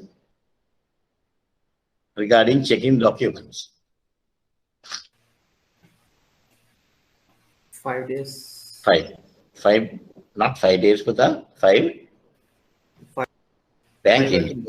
Banking. Banking days. 5 days can 5 days ko dar diya. 5 banking days. Right?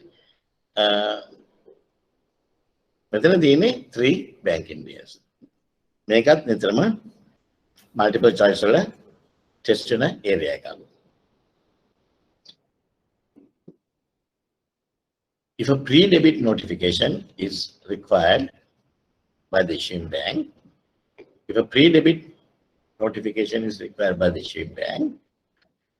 this pre-debit notification period shall be in addition to the processing period mentioned above. Right?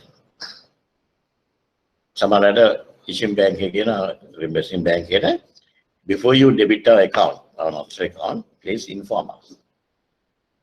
Pre-debit notification. Right? Because they have to fund the accounts also. No? If an offshore account, normally we don't keep a big balance in the offshore account. It's in vain.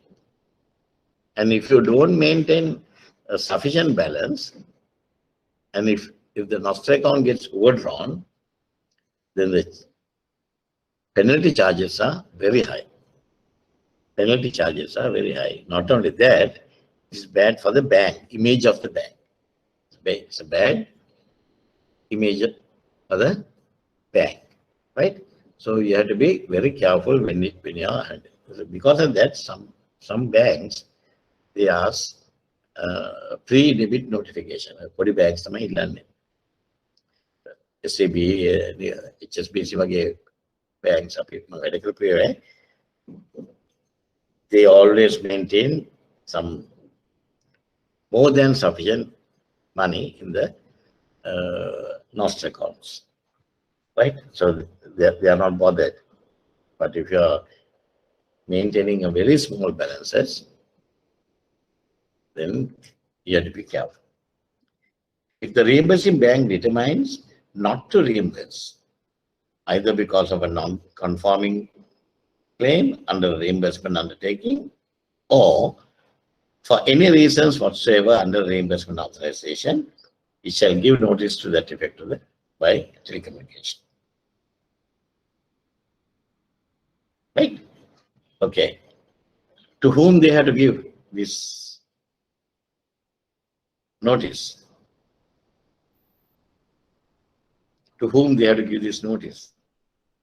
Claiming bank, negotiating bank.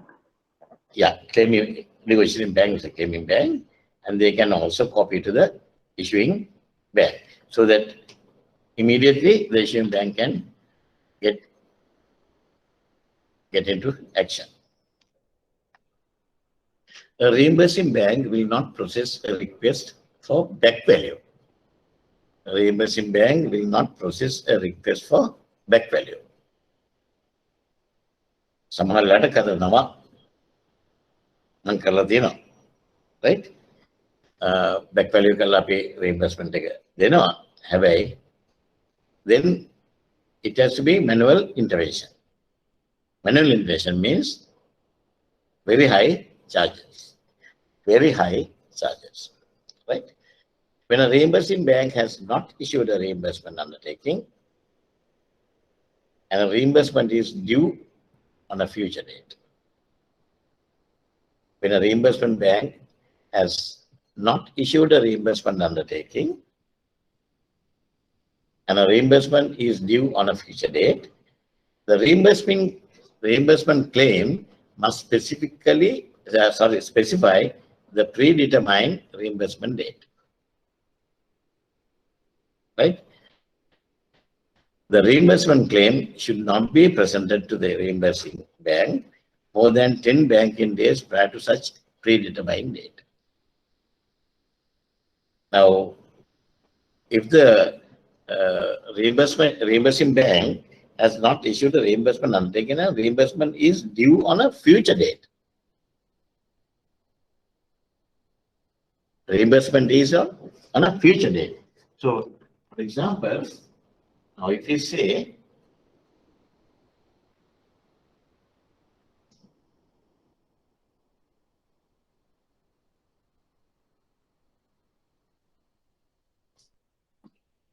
reimbursement is on August 15th, on a future date. So they say, okay, you pay on future date. So if you are putting a future date, right, then when you send the cable, reimbursing bank will update their records accordingly. So on the due date, it will go. On the due date, it will go, the payment. But these days should not be more than 10 banking days prior to such determined date. 10 banking days. You can have August 1st more than 10 banking days. Right? Should be closer to the due date. Right? If the reimbursing bank disregards a reimbursement claim, it must so inform the claiming bank by teletransmission or other expeditious means without delay. Right? Article 12, duplication of a reimbursement authorization. Duplication of a reimbursement authorization. Issuing bank must not, upon receipt of documents, give a new reimbursement authorization or additional instructions unless they constitute an amendment to or a cancellation of an existing reimbursement authorization. Read it again. Issuing bank must not, upon receipt of documents, give a new reimbursement authorization or additional instructions unless they constitute an amendment to or a cancellation of an existing reimbursement authorization. If the issuing bank does not comply with the above and duplicate reimbursement is made, it is the responsibility of the issuing bank to obtain the return of the amount of the duplicate reimbursement. It is the responsibility of the issuing bank to obtain the return of the amount of the duplicate reimbursement. The reimbursing bank assumes no liability or responsibility for any consequences that may arise from any such duplications. So, in other words, okay, the amount is US dollars 100,000. We are given the authorization, and we have received a set of documents for US dollars 75,000. Right? Now this is negotiating bank says this is the final. Now we have already given. So at this point, if we give another authorization or something, and because of our blunder, if the thing gets duplicate reimbursement then, no, the reimbursing bank assumes no liability or responsibility for any consequences that may arise from any such duplication.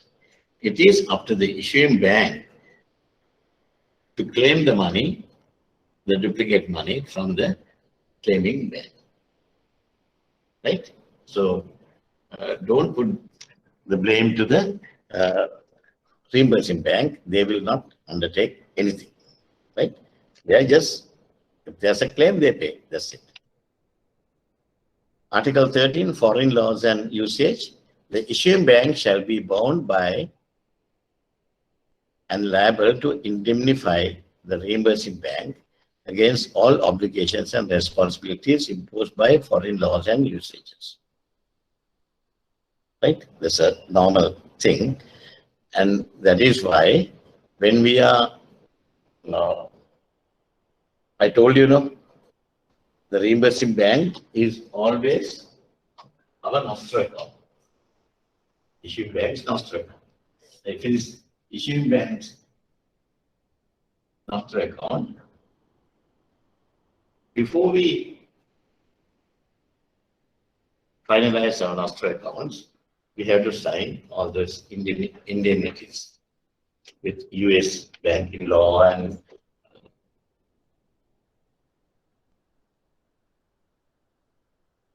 there are so many laws which we have to abide by the banks when we are opening master accounts, respective master accounts. Due diligence around US law academy. So that we undertake that we will be acting according to the jurisdiction of, not jurisdiction, according to the law of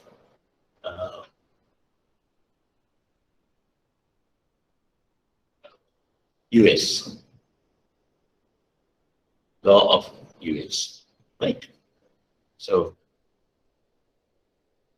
you don't have to worry about this Article 13, because when we are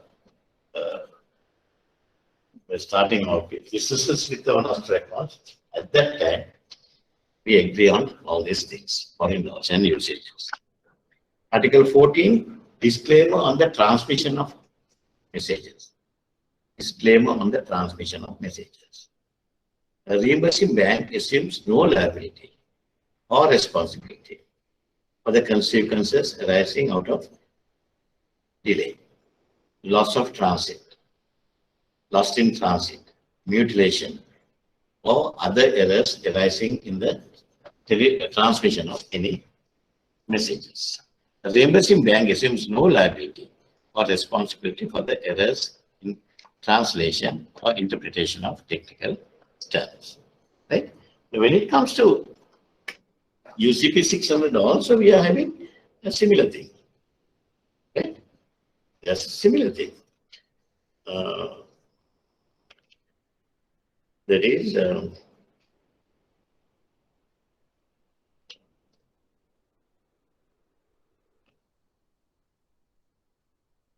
Article 35. Article 35, disclaimer on transmission and translation. Same thing we are talking about. We are here. If it is not URR, then we apply. What do you call this? UCP 600, Article 30. Right? So there also, as per the UCP 600, Article 35, disclaimer on transmission and translation. Yeah, since this is under URR 725, then that's why they have introduced this clause, very much similar to UCP. Very much similar to UCP. Article 29 introduced UCP, egat negative. Right? Egat negative introduced Karadina.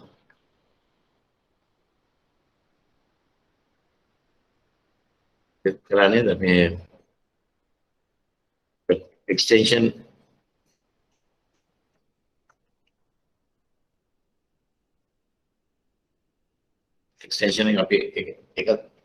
එක කලින් ආටිකල් එකේ අපි කළා. right? ඒකේ ගොඩක් ඒවා අපිට යන්නේ මේකත් එක්ක UCP එකත් එක්ක.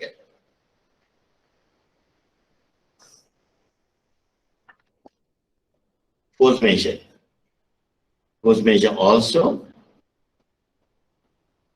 mentioned in UCP 600, right?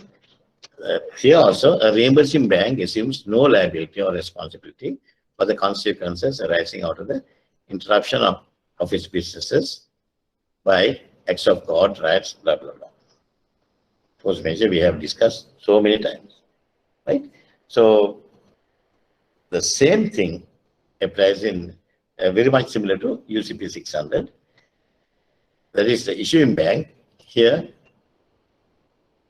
the reimbursing bank, right? They assume no liability or responsibility. Right.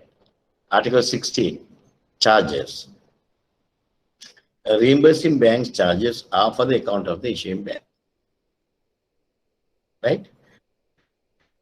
Even if we say the charges are for the beneficiary, charges are for the negotiating bank. If they have not paid, the reimbursing bank, first they will claim from the beneficiary or the negotiating claiming bank. If they have not paid, then the ultimate responsibility is with issuing bank. Is it clear? Right. All charges paid by the reimbursing bank will be in addition to the amount of the authorization.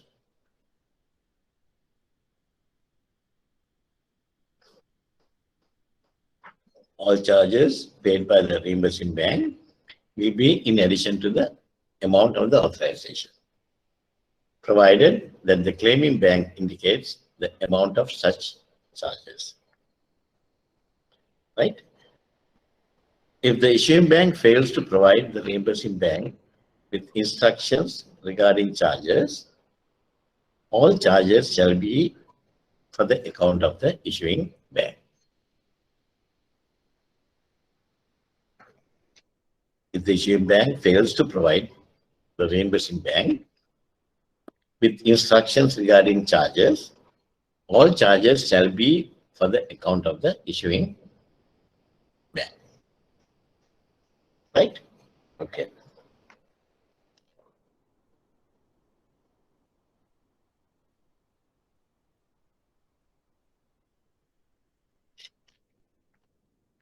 Last one.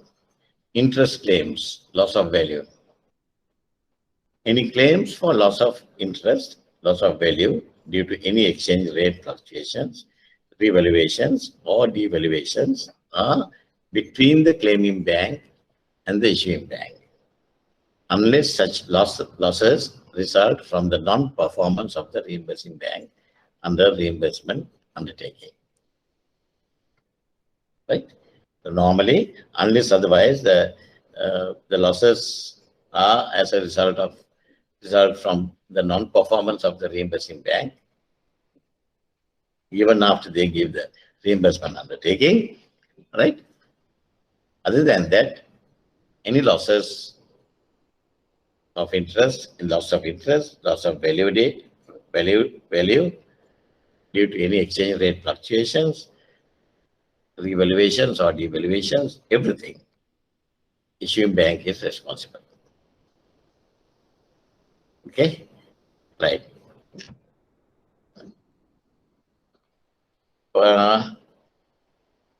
When you are studying, just go through this URL 725 once or twice. Try to understand. Now I have discussed all these things with you. Try to understand what are the important areas, right? Those important areas you can easily those important areas you can easily keep it in your mind. You don't have to study by heart, right? Right? Okay. Now, if you have any questions, we'll discuss. If you have any questions, we'll discuss.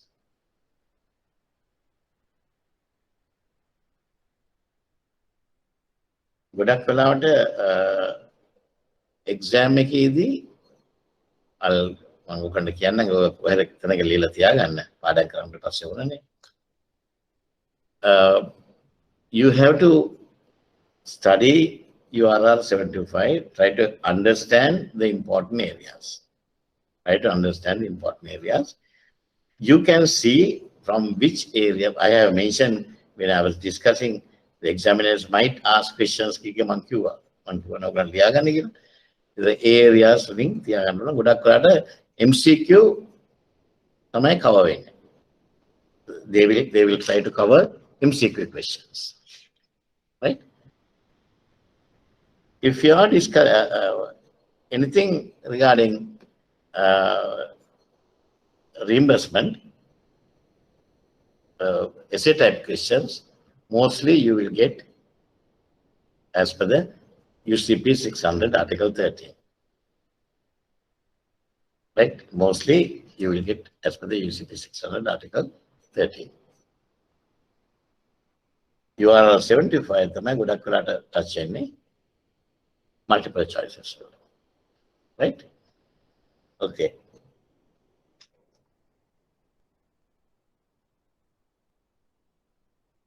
If I go back to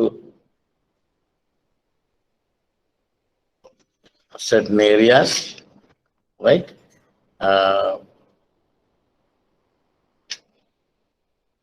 Try to write down, jot down short notes. When you read it again, try under Article 17, interest claims, loss of value, right? Unless otherwise, these people are not performed, issuing bank is responsible, right? Then charges for the account of issuing bank, right? Article force major, reimbursing bank assumes no liabilities. Disclaim on the transmission of messages, right? Reimbursing bank assumes no liabilities. Then similar to USP 600 Article 35, right? Foreign laws and usages. Then duplication of reimbursement authorizations. Issuing bank, right? Then processing a reimbursement claim. Important thing, ගොඩක් අය question අහන එකක් තමයි maximum 3 banking days to process the reimbursement claim within 3 banking days, right? Particularly important, standard for reimbursement claims, and there's no what do you call this, expiry date. ඒ වගේ articles බල short notes දාගන්න ඉස්සරහින්. ඊළඟට ඒ ටික නිතරම බල තියාගන්න. Right. Okay. Any questions? Any questions?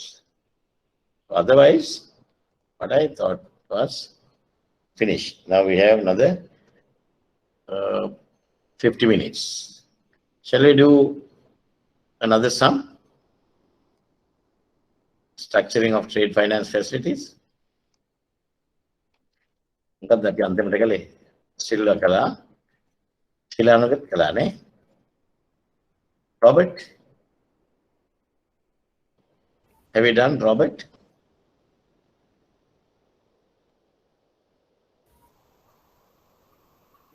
We did not discuss in class. It was given as homework. Yes, homework. So if I have given as a homework, shall we discuss in the class now?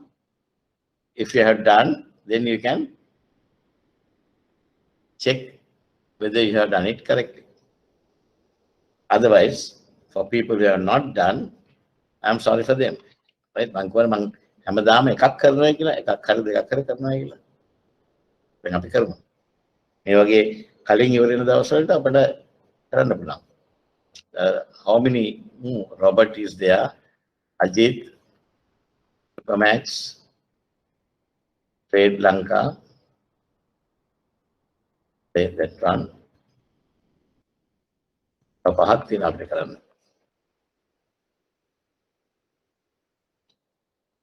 Right. Our customer Robert Limited, buyer from Germany.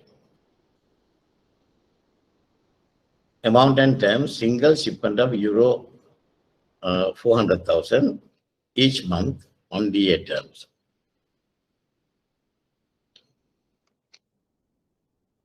30 days from shipment date. 30 days from shipment date. Right? In order to manufacture the product,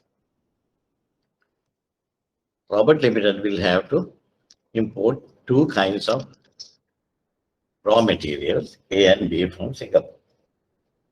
Purchase of A on site DC terms. Import DC of raw materials to be issued 2 weeks before the date of shipment. Purchase of B on users DC.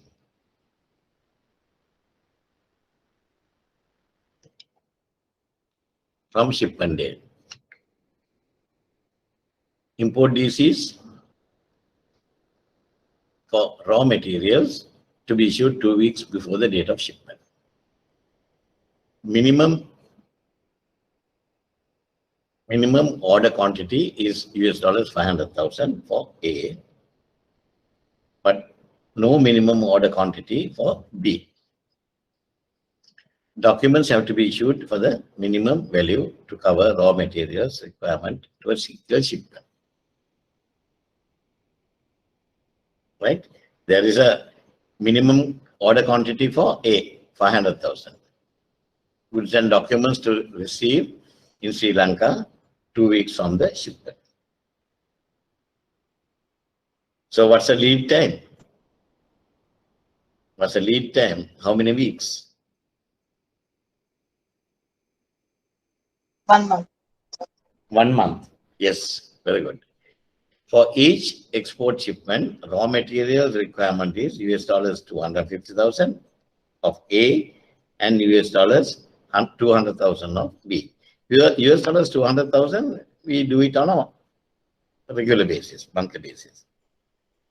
But the minimum order for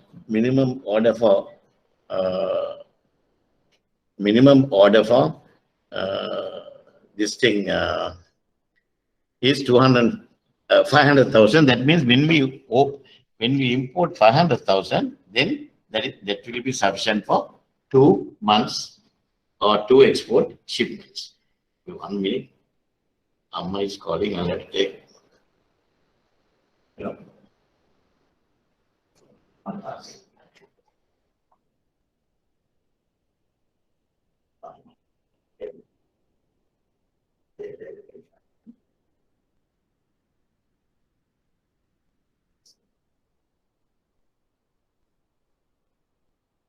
Okay.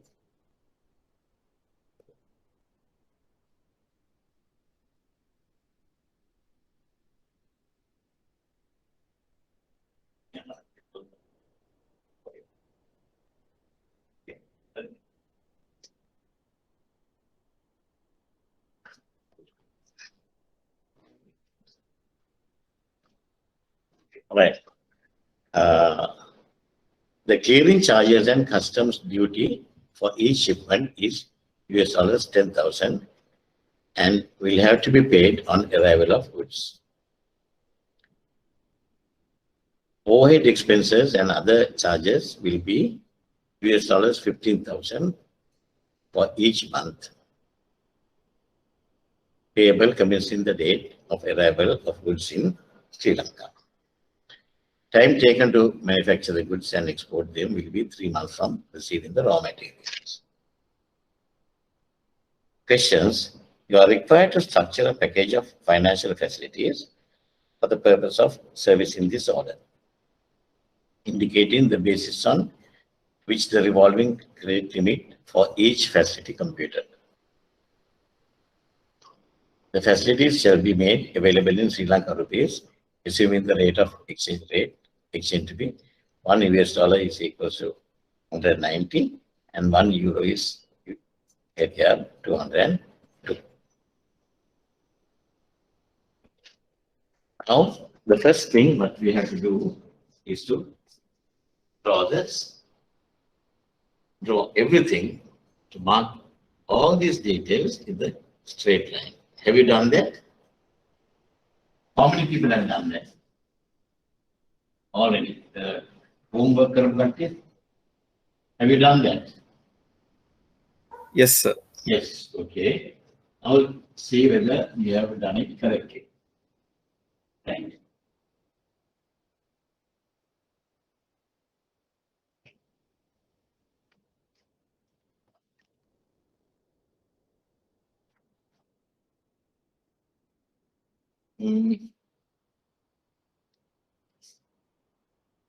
Please let me know.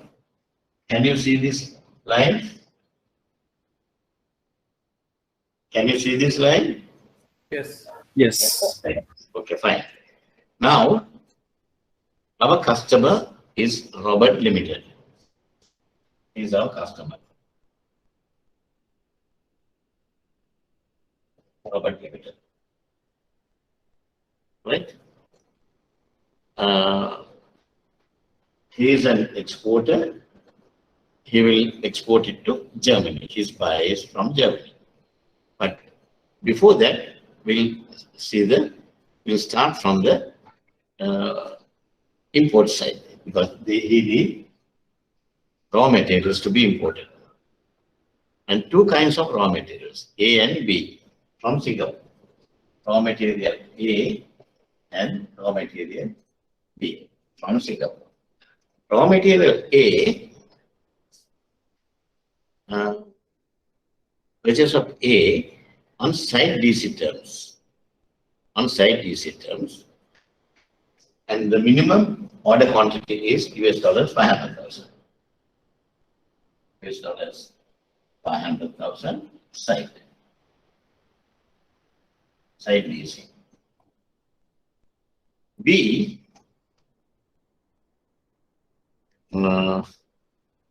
US dollars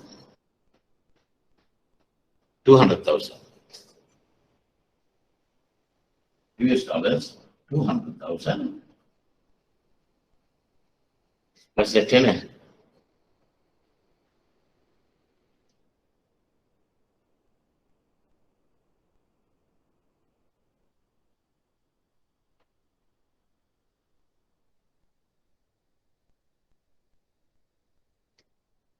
Uses DC 60 days from shipment. 60 days from shipment date.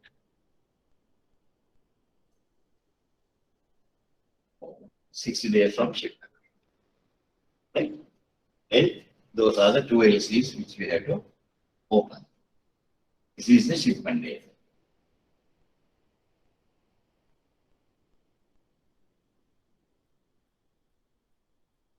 Excuse me, sir. Yeah. So can we take raw material B as 400,000?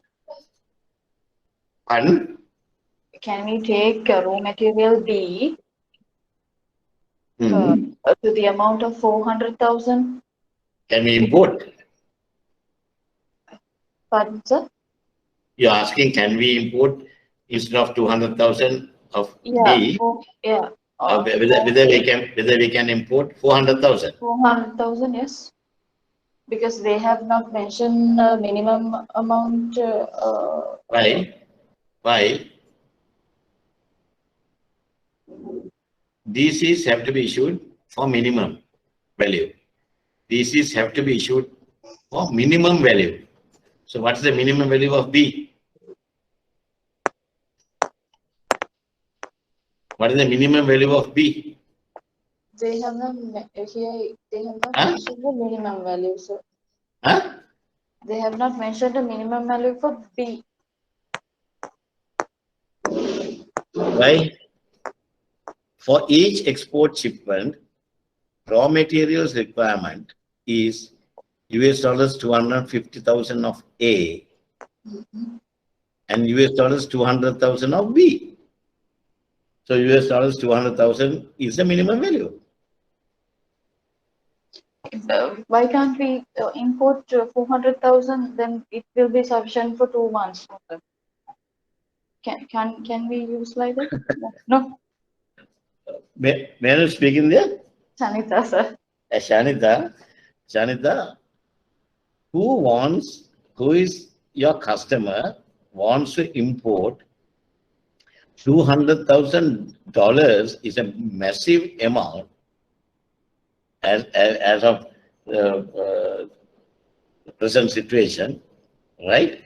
Who wants to import and just store it in your warehouses? Who wants it? Because every time when you open an LC for 400,000 instead of 200,000, you have to keep a collateral. And the payment also you have to be done, right? That now is only thing is, instead of importing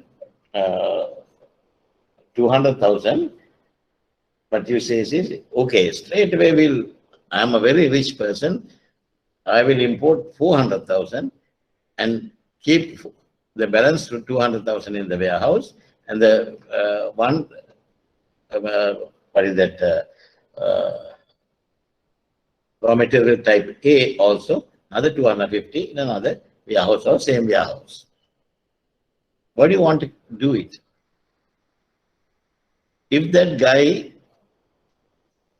can import 250,000 instead of 500,000, he will be very, very happy, because he doesn't want to block their funds, right? But the problem is, the factory A is not selling anything less than 500,000. They say that's a minimum quantity you have to take. Otherwise, go and find another person. But he wants the exact thing, so that's A. That guy is the only guy, he has a monopoly. So he has no other choice. He has to buy it. Otherwise, the easiest thing is to do it on a revolving basis, on a monthly basis. So you don't have to store your goods, as well as you don't have to block your money also, right?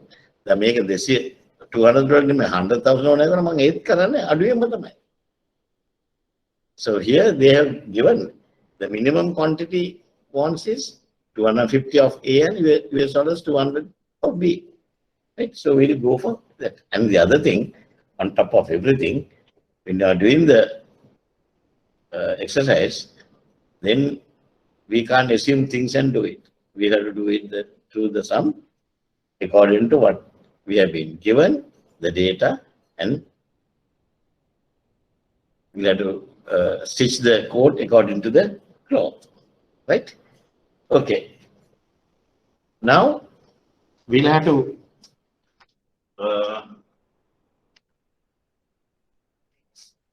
both LCs 2 weeks before the shipment date, and it will take another 2 weeks to receive the goods and documents. Goods plus documents, right? Then it will take 3 months from the receiving of raw materials, time taken to manufacture the goods and export them. From here to here, 3 months. 3 months, right?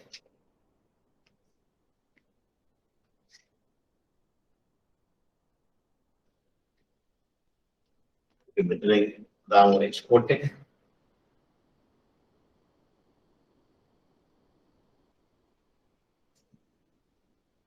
Export is euro 400,000. Euro 400,000. Each month on DA, 30 days from shipment date. From that shipment date, 30 days, 1 month. Then only you will get payment. Then only you will get the pay. After you ship, it will take 1 month to receive the money. Right? Okay. And here to here, it is 3 months. Here to here, it is 3 months. Right? Okay. Now,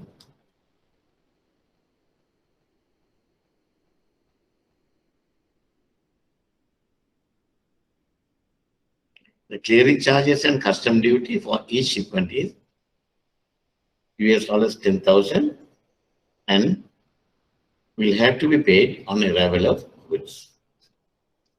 Clearing charges and custom duty for each shipment is US dollars.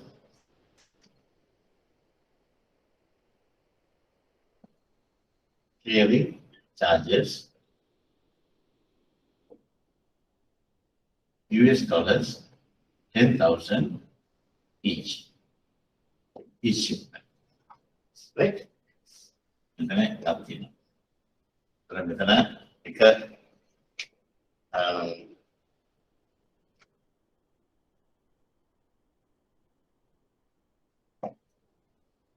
This is one facility we need. And here we need one facility, another facility.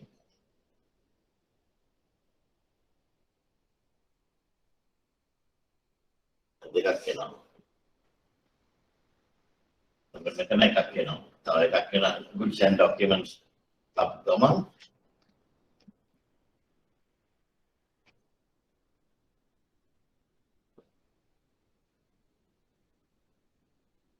We have to settle the side bill. Right? Then there is a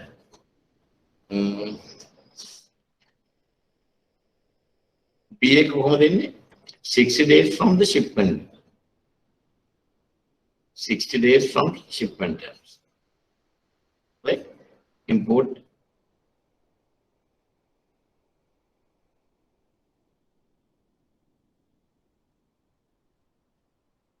Six days of shipment. 2 weeks, it was 60 days. Now 1 month, 4 weeks. Not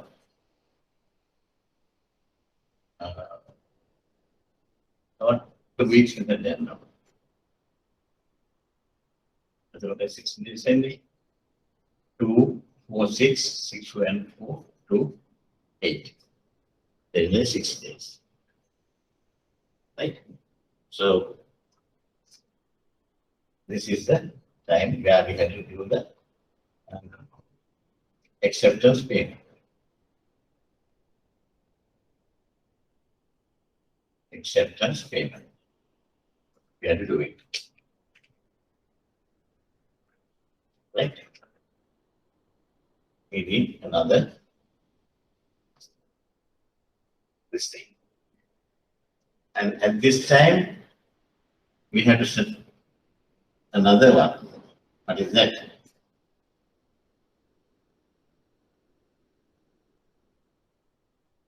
What is that? Acceptance facility. Bill acceptance facility. Then now, maybe that accept or not. But we'll have to pay after 1.5 months time. Right? After 1.5 months time, the full time period is 3 months. So for the entire pay this thing, it can take another 1.5 months to receive the thing. Right? Okay. Now we'll do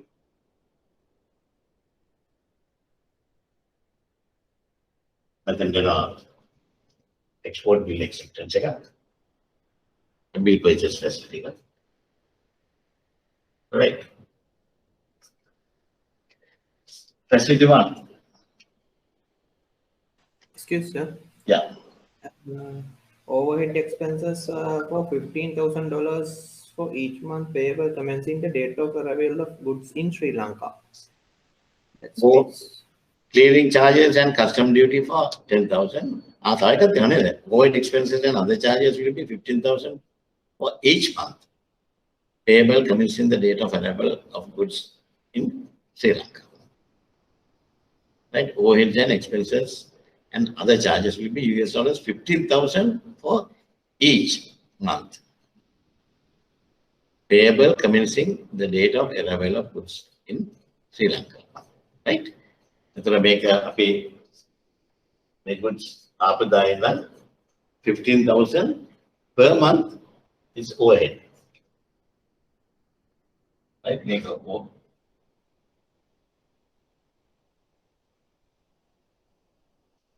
overhead charges. Overhead charges අපිට shipment එකට ඕනේ නැහැ නේ. We don't want overhead charges from shipment to shipment. We can make it a shipment to shipment. This one per month, right? Overhead charges US dollars 15,000 per each month. So therefore, from the first time when we receive the documents, goods, it will take 3 months to do the manufacturing. So that means 15,000 into how many times? 3 times. 3 times. To 3 times, right? Make up what I used to know.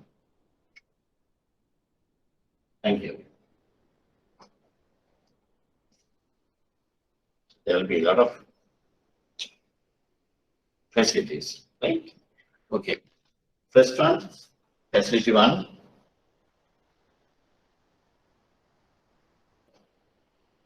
Facility number 1 is issuance of side DCA. Issuance of side DCA. Right?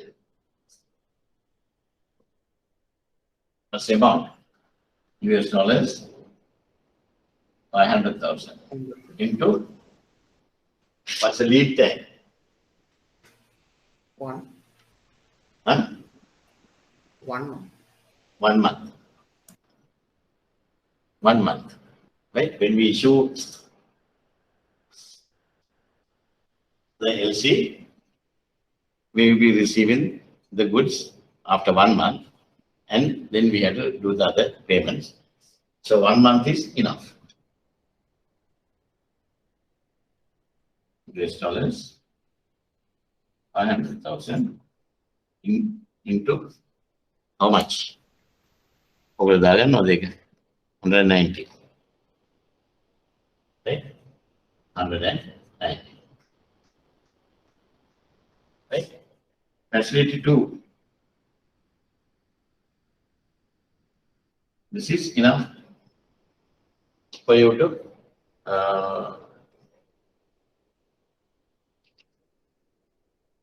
like this. How many? How many LCs?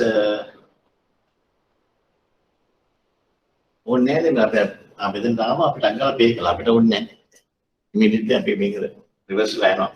Right. Facility 2. Shall we finish the A? We'll finish A and then we'll go to raw materials B. Then short-term import loan. Short-term import loan. Still, short-term import loan. To settle bills under A. To settle bills under A. Right? How much? US dollars 500,000. US dollars 500,000. Into how many times? We'll be receiving the money after 3 months. So how many times? 1, 2, 3. Huh? 3 times. How much? 3. 3 times. 3 times. Wrong. Wrong. Shipment made One time? month. 1 time. Wrong. So the shipment should go only once every 2 Now, months, right? when we import 500,000, that will be sufficient for 2 months. 2 months exports. So the next month we don't want to import, right? The one bill is when we import one shipment, that will enough for 2 months, right? 2 months will be after 2 months, we'll have to open another LC, right? Then when we open another LC, because then after 3 months we will be receiving the money, so we'll settle one bill. Within this 3 months period, we need facilities to settle how many bills of 500,000? 2 bills. 2 bills. 2 bills. You have to argue on that. Or you argue, right? It is 2 bills. US dollars, 1 million. So can you explain that again? Yeah. Now, when we import $500,000, that will be sufficient to cater the export manufacturing of how many months? How many times? Well, for 1 month, they need only 250. Right? The second month, they need another 250. So when we import to 500,000 US dollars, 500,000 worth of goods, that will be enough for 2 months exports. Am I correct? Yeah. 2 months export. Therefore, within this 3 months period, how many such bills we need to import? The maximum is 2, because we don't want 3.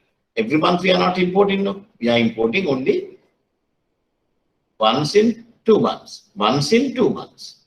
That's more than enough for us. Once in 2 months is enough, right? We don't want to import every month and then stock our this thing. Otherwise, what is going to happen is the first time when we import, we need 250, and another 250 will be in our warehouse. Second month also we are importing another 500,000. Now our goods quantity will go up to 750. By end of second month, we are holding 750,000 worth of goods. In way, right? Normally, any manufacturer, they want to keep the minimum. They need a buffer, but they want to, that buffer should be minimum.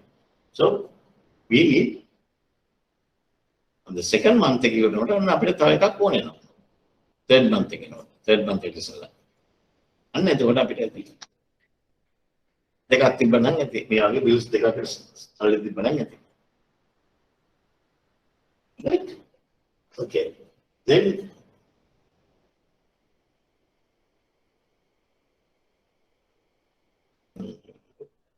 right.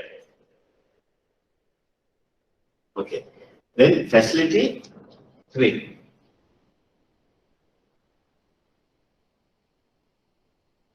Issuance of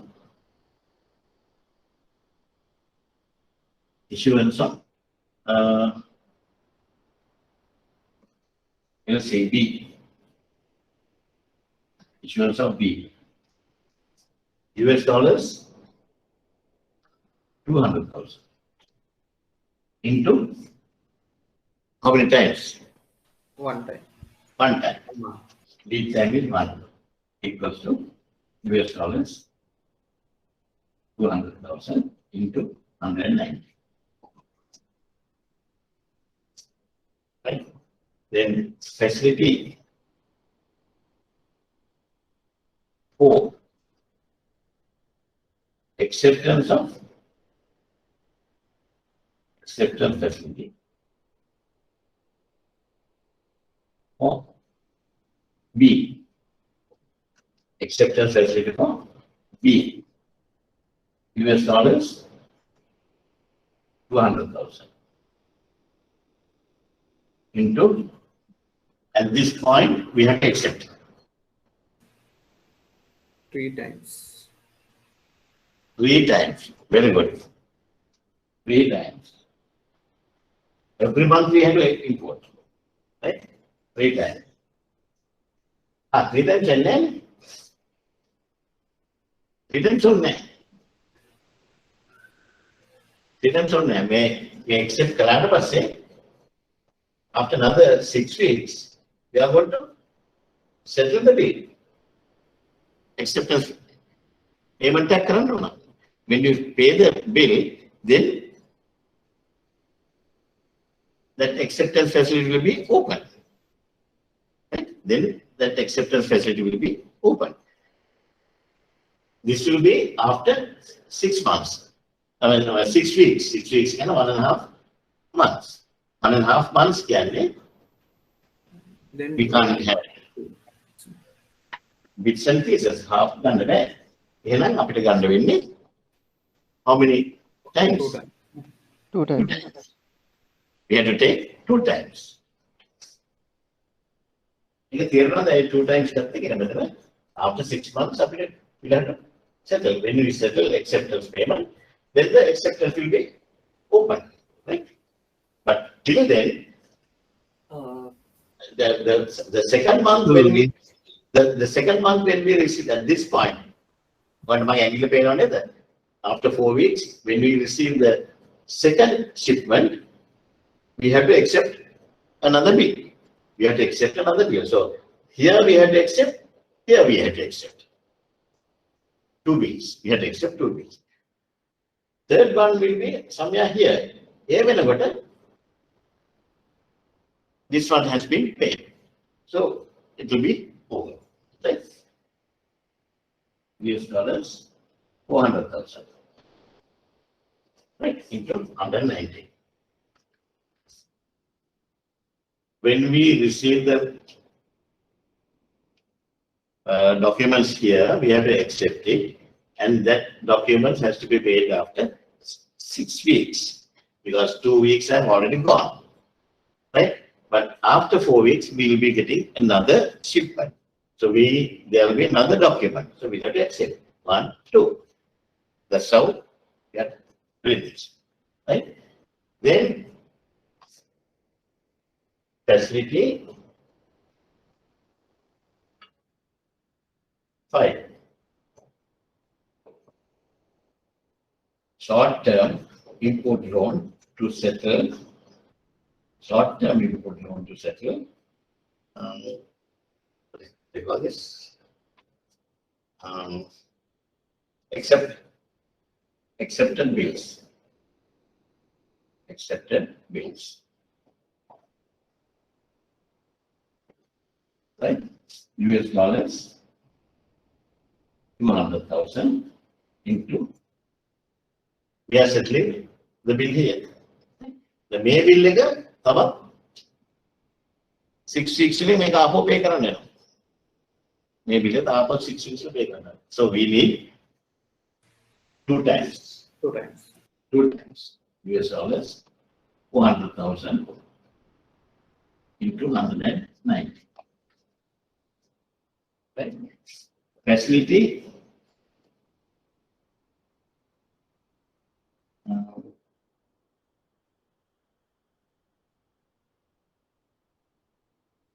Six. Facility 6. Now all these payments have been done. Facility 6 is clearing charges. It should be OD or short-term loan STL or clearing charges. Clearing charges. What's the amount? US dollars 10,000 into how many times?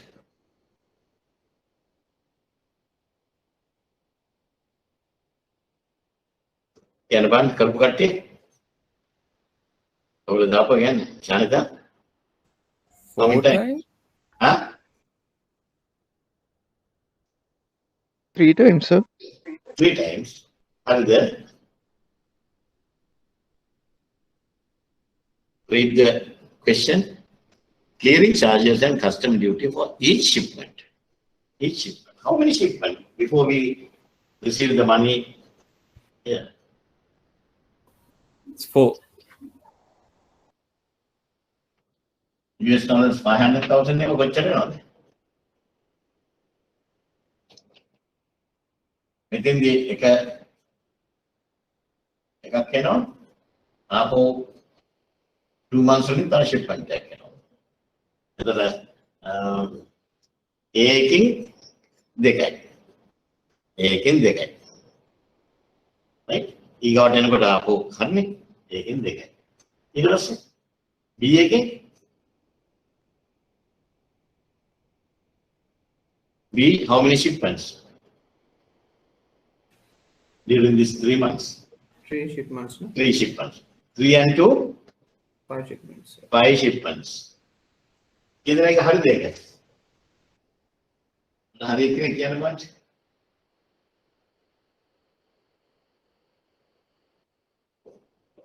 Mana hari kitne kya naman? Kitne ka nadda? You see now how we have to argue, right? Kitne ka nadda?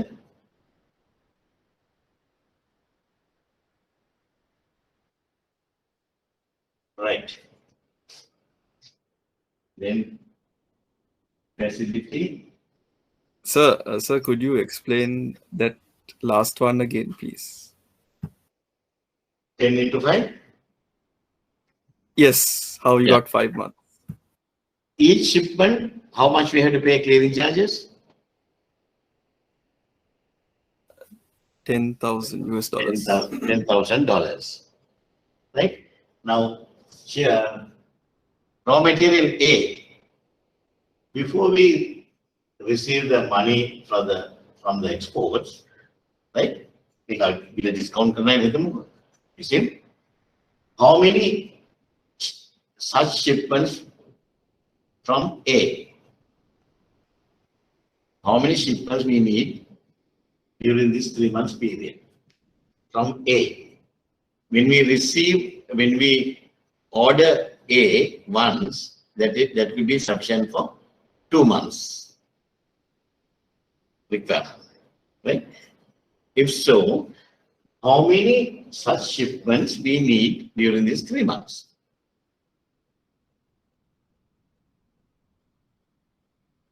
2. 2. Become monkey what to do here. Then they come corner. Then after 2 months, we have to import another one. Right? There will be 2 shipments. 2 shipments. Then raw material B. How many shipments during the 3 months period? Every month we are importing. Every month we are importing. If so, how many? B. What about the other 3. people? 3. B, 3. 3 and 2, 5. 3 and 2, 5. Either you can do it in 2 methods. One is, either you can say 10,000 in A, 10,000 into 2 US dollars, 20,000. Then 10,000 into 3, 30,000. Dekam ekai. Mame dekam ekar dara. Kana. Facility 7 is that. OD4, ODA4, OA. STL4, Yeah, STL for OA. Right? OA. charges. एक किया देने US dollars 15,000 into into 3. 3. Right? US dollars 45,000 into 190. Right? Then facility 8.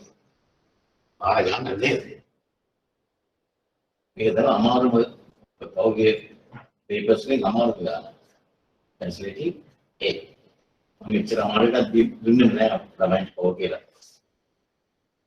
Make an export bill purchase. Export bill purchase. Facility.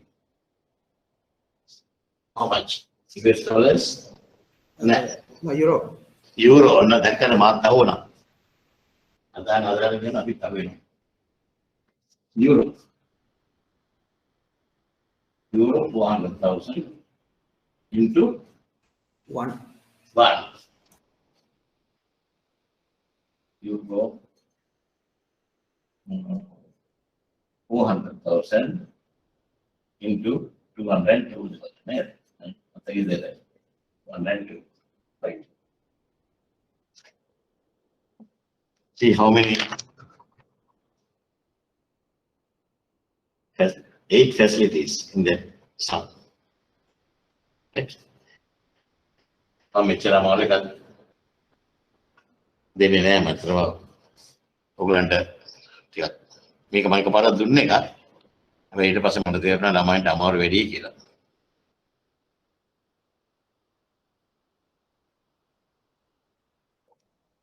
But when you do the sum like this, then you will understand the basic principles. Anything else? Right, we don't have time to discuss another sum. Right? Any clarification on this front? Because this little bit complicated one. Right? Tell me. I don't mind.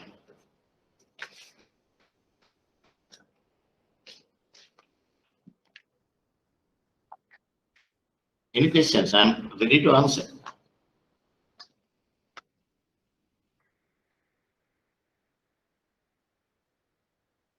I'm ready to answer.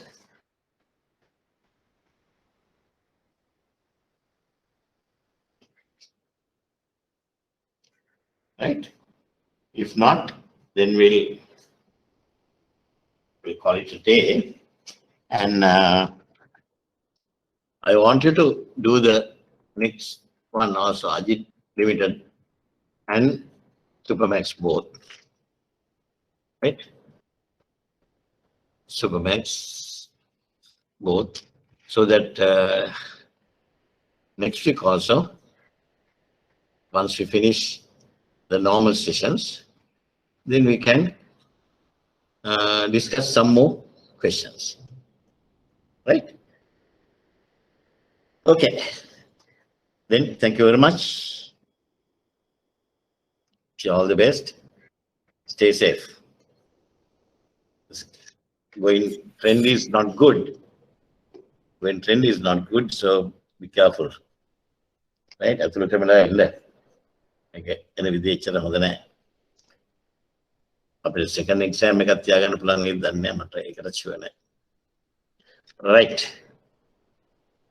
Okay then. Thank you, sir.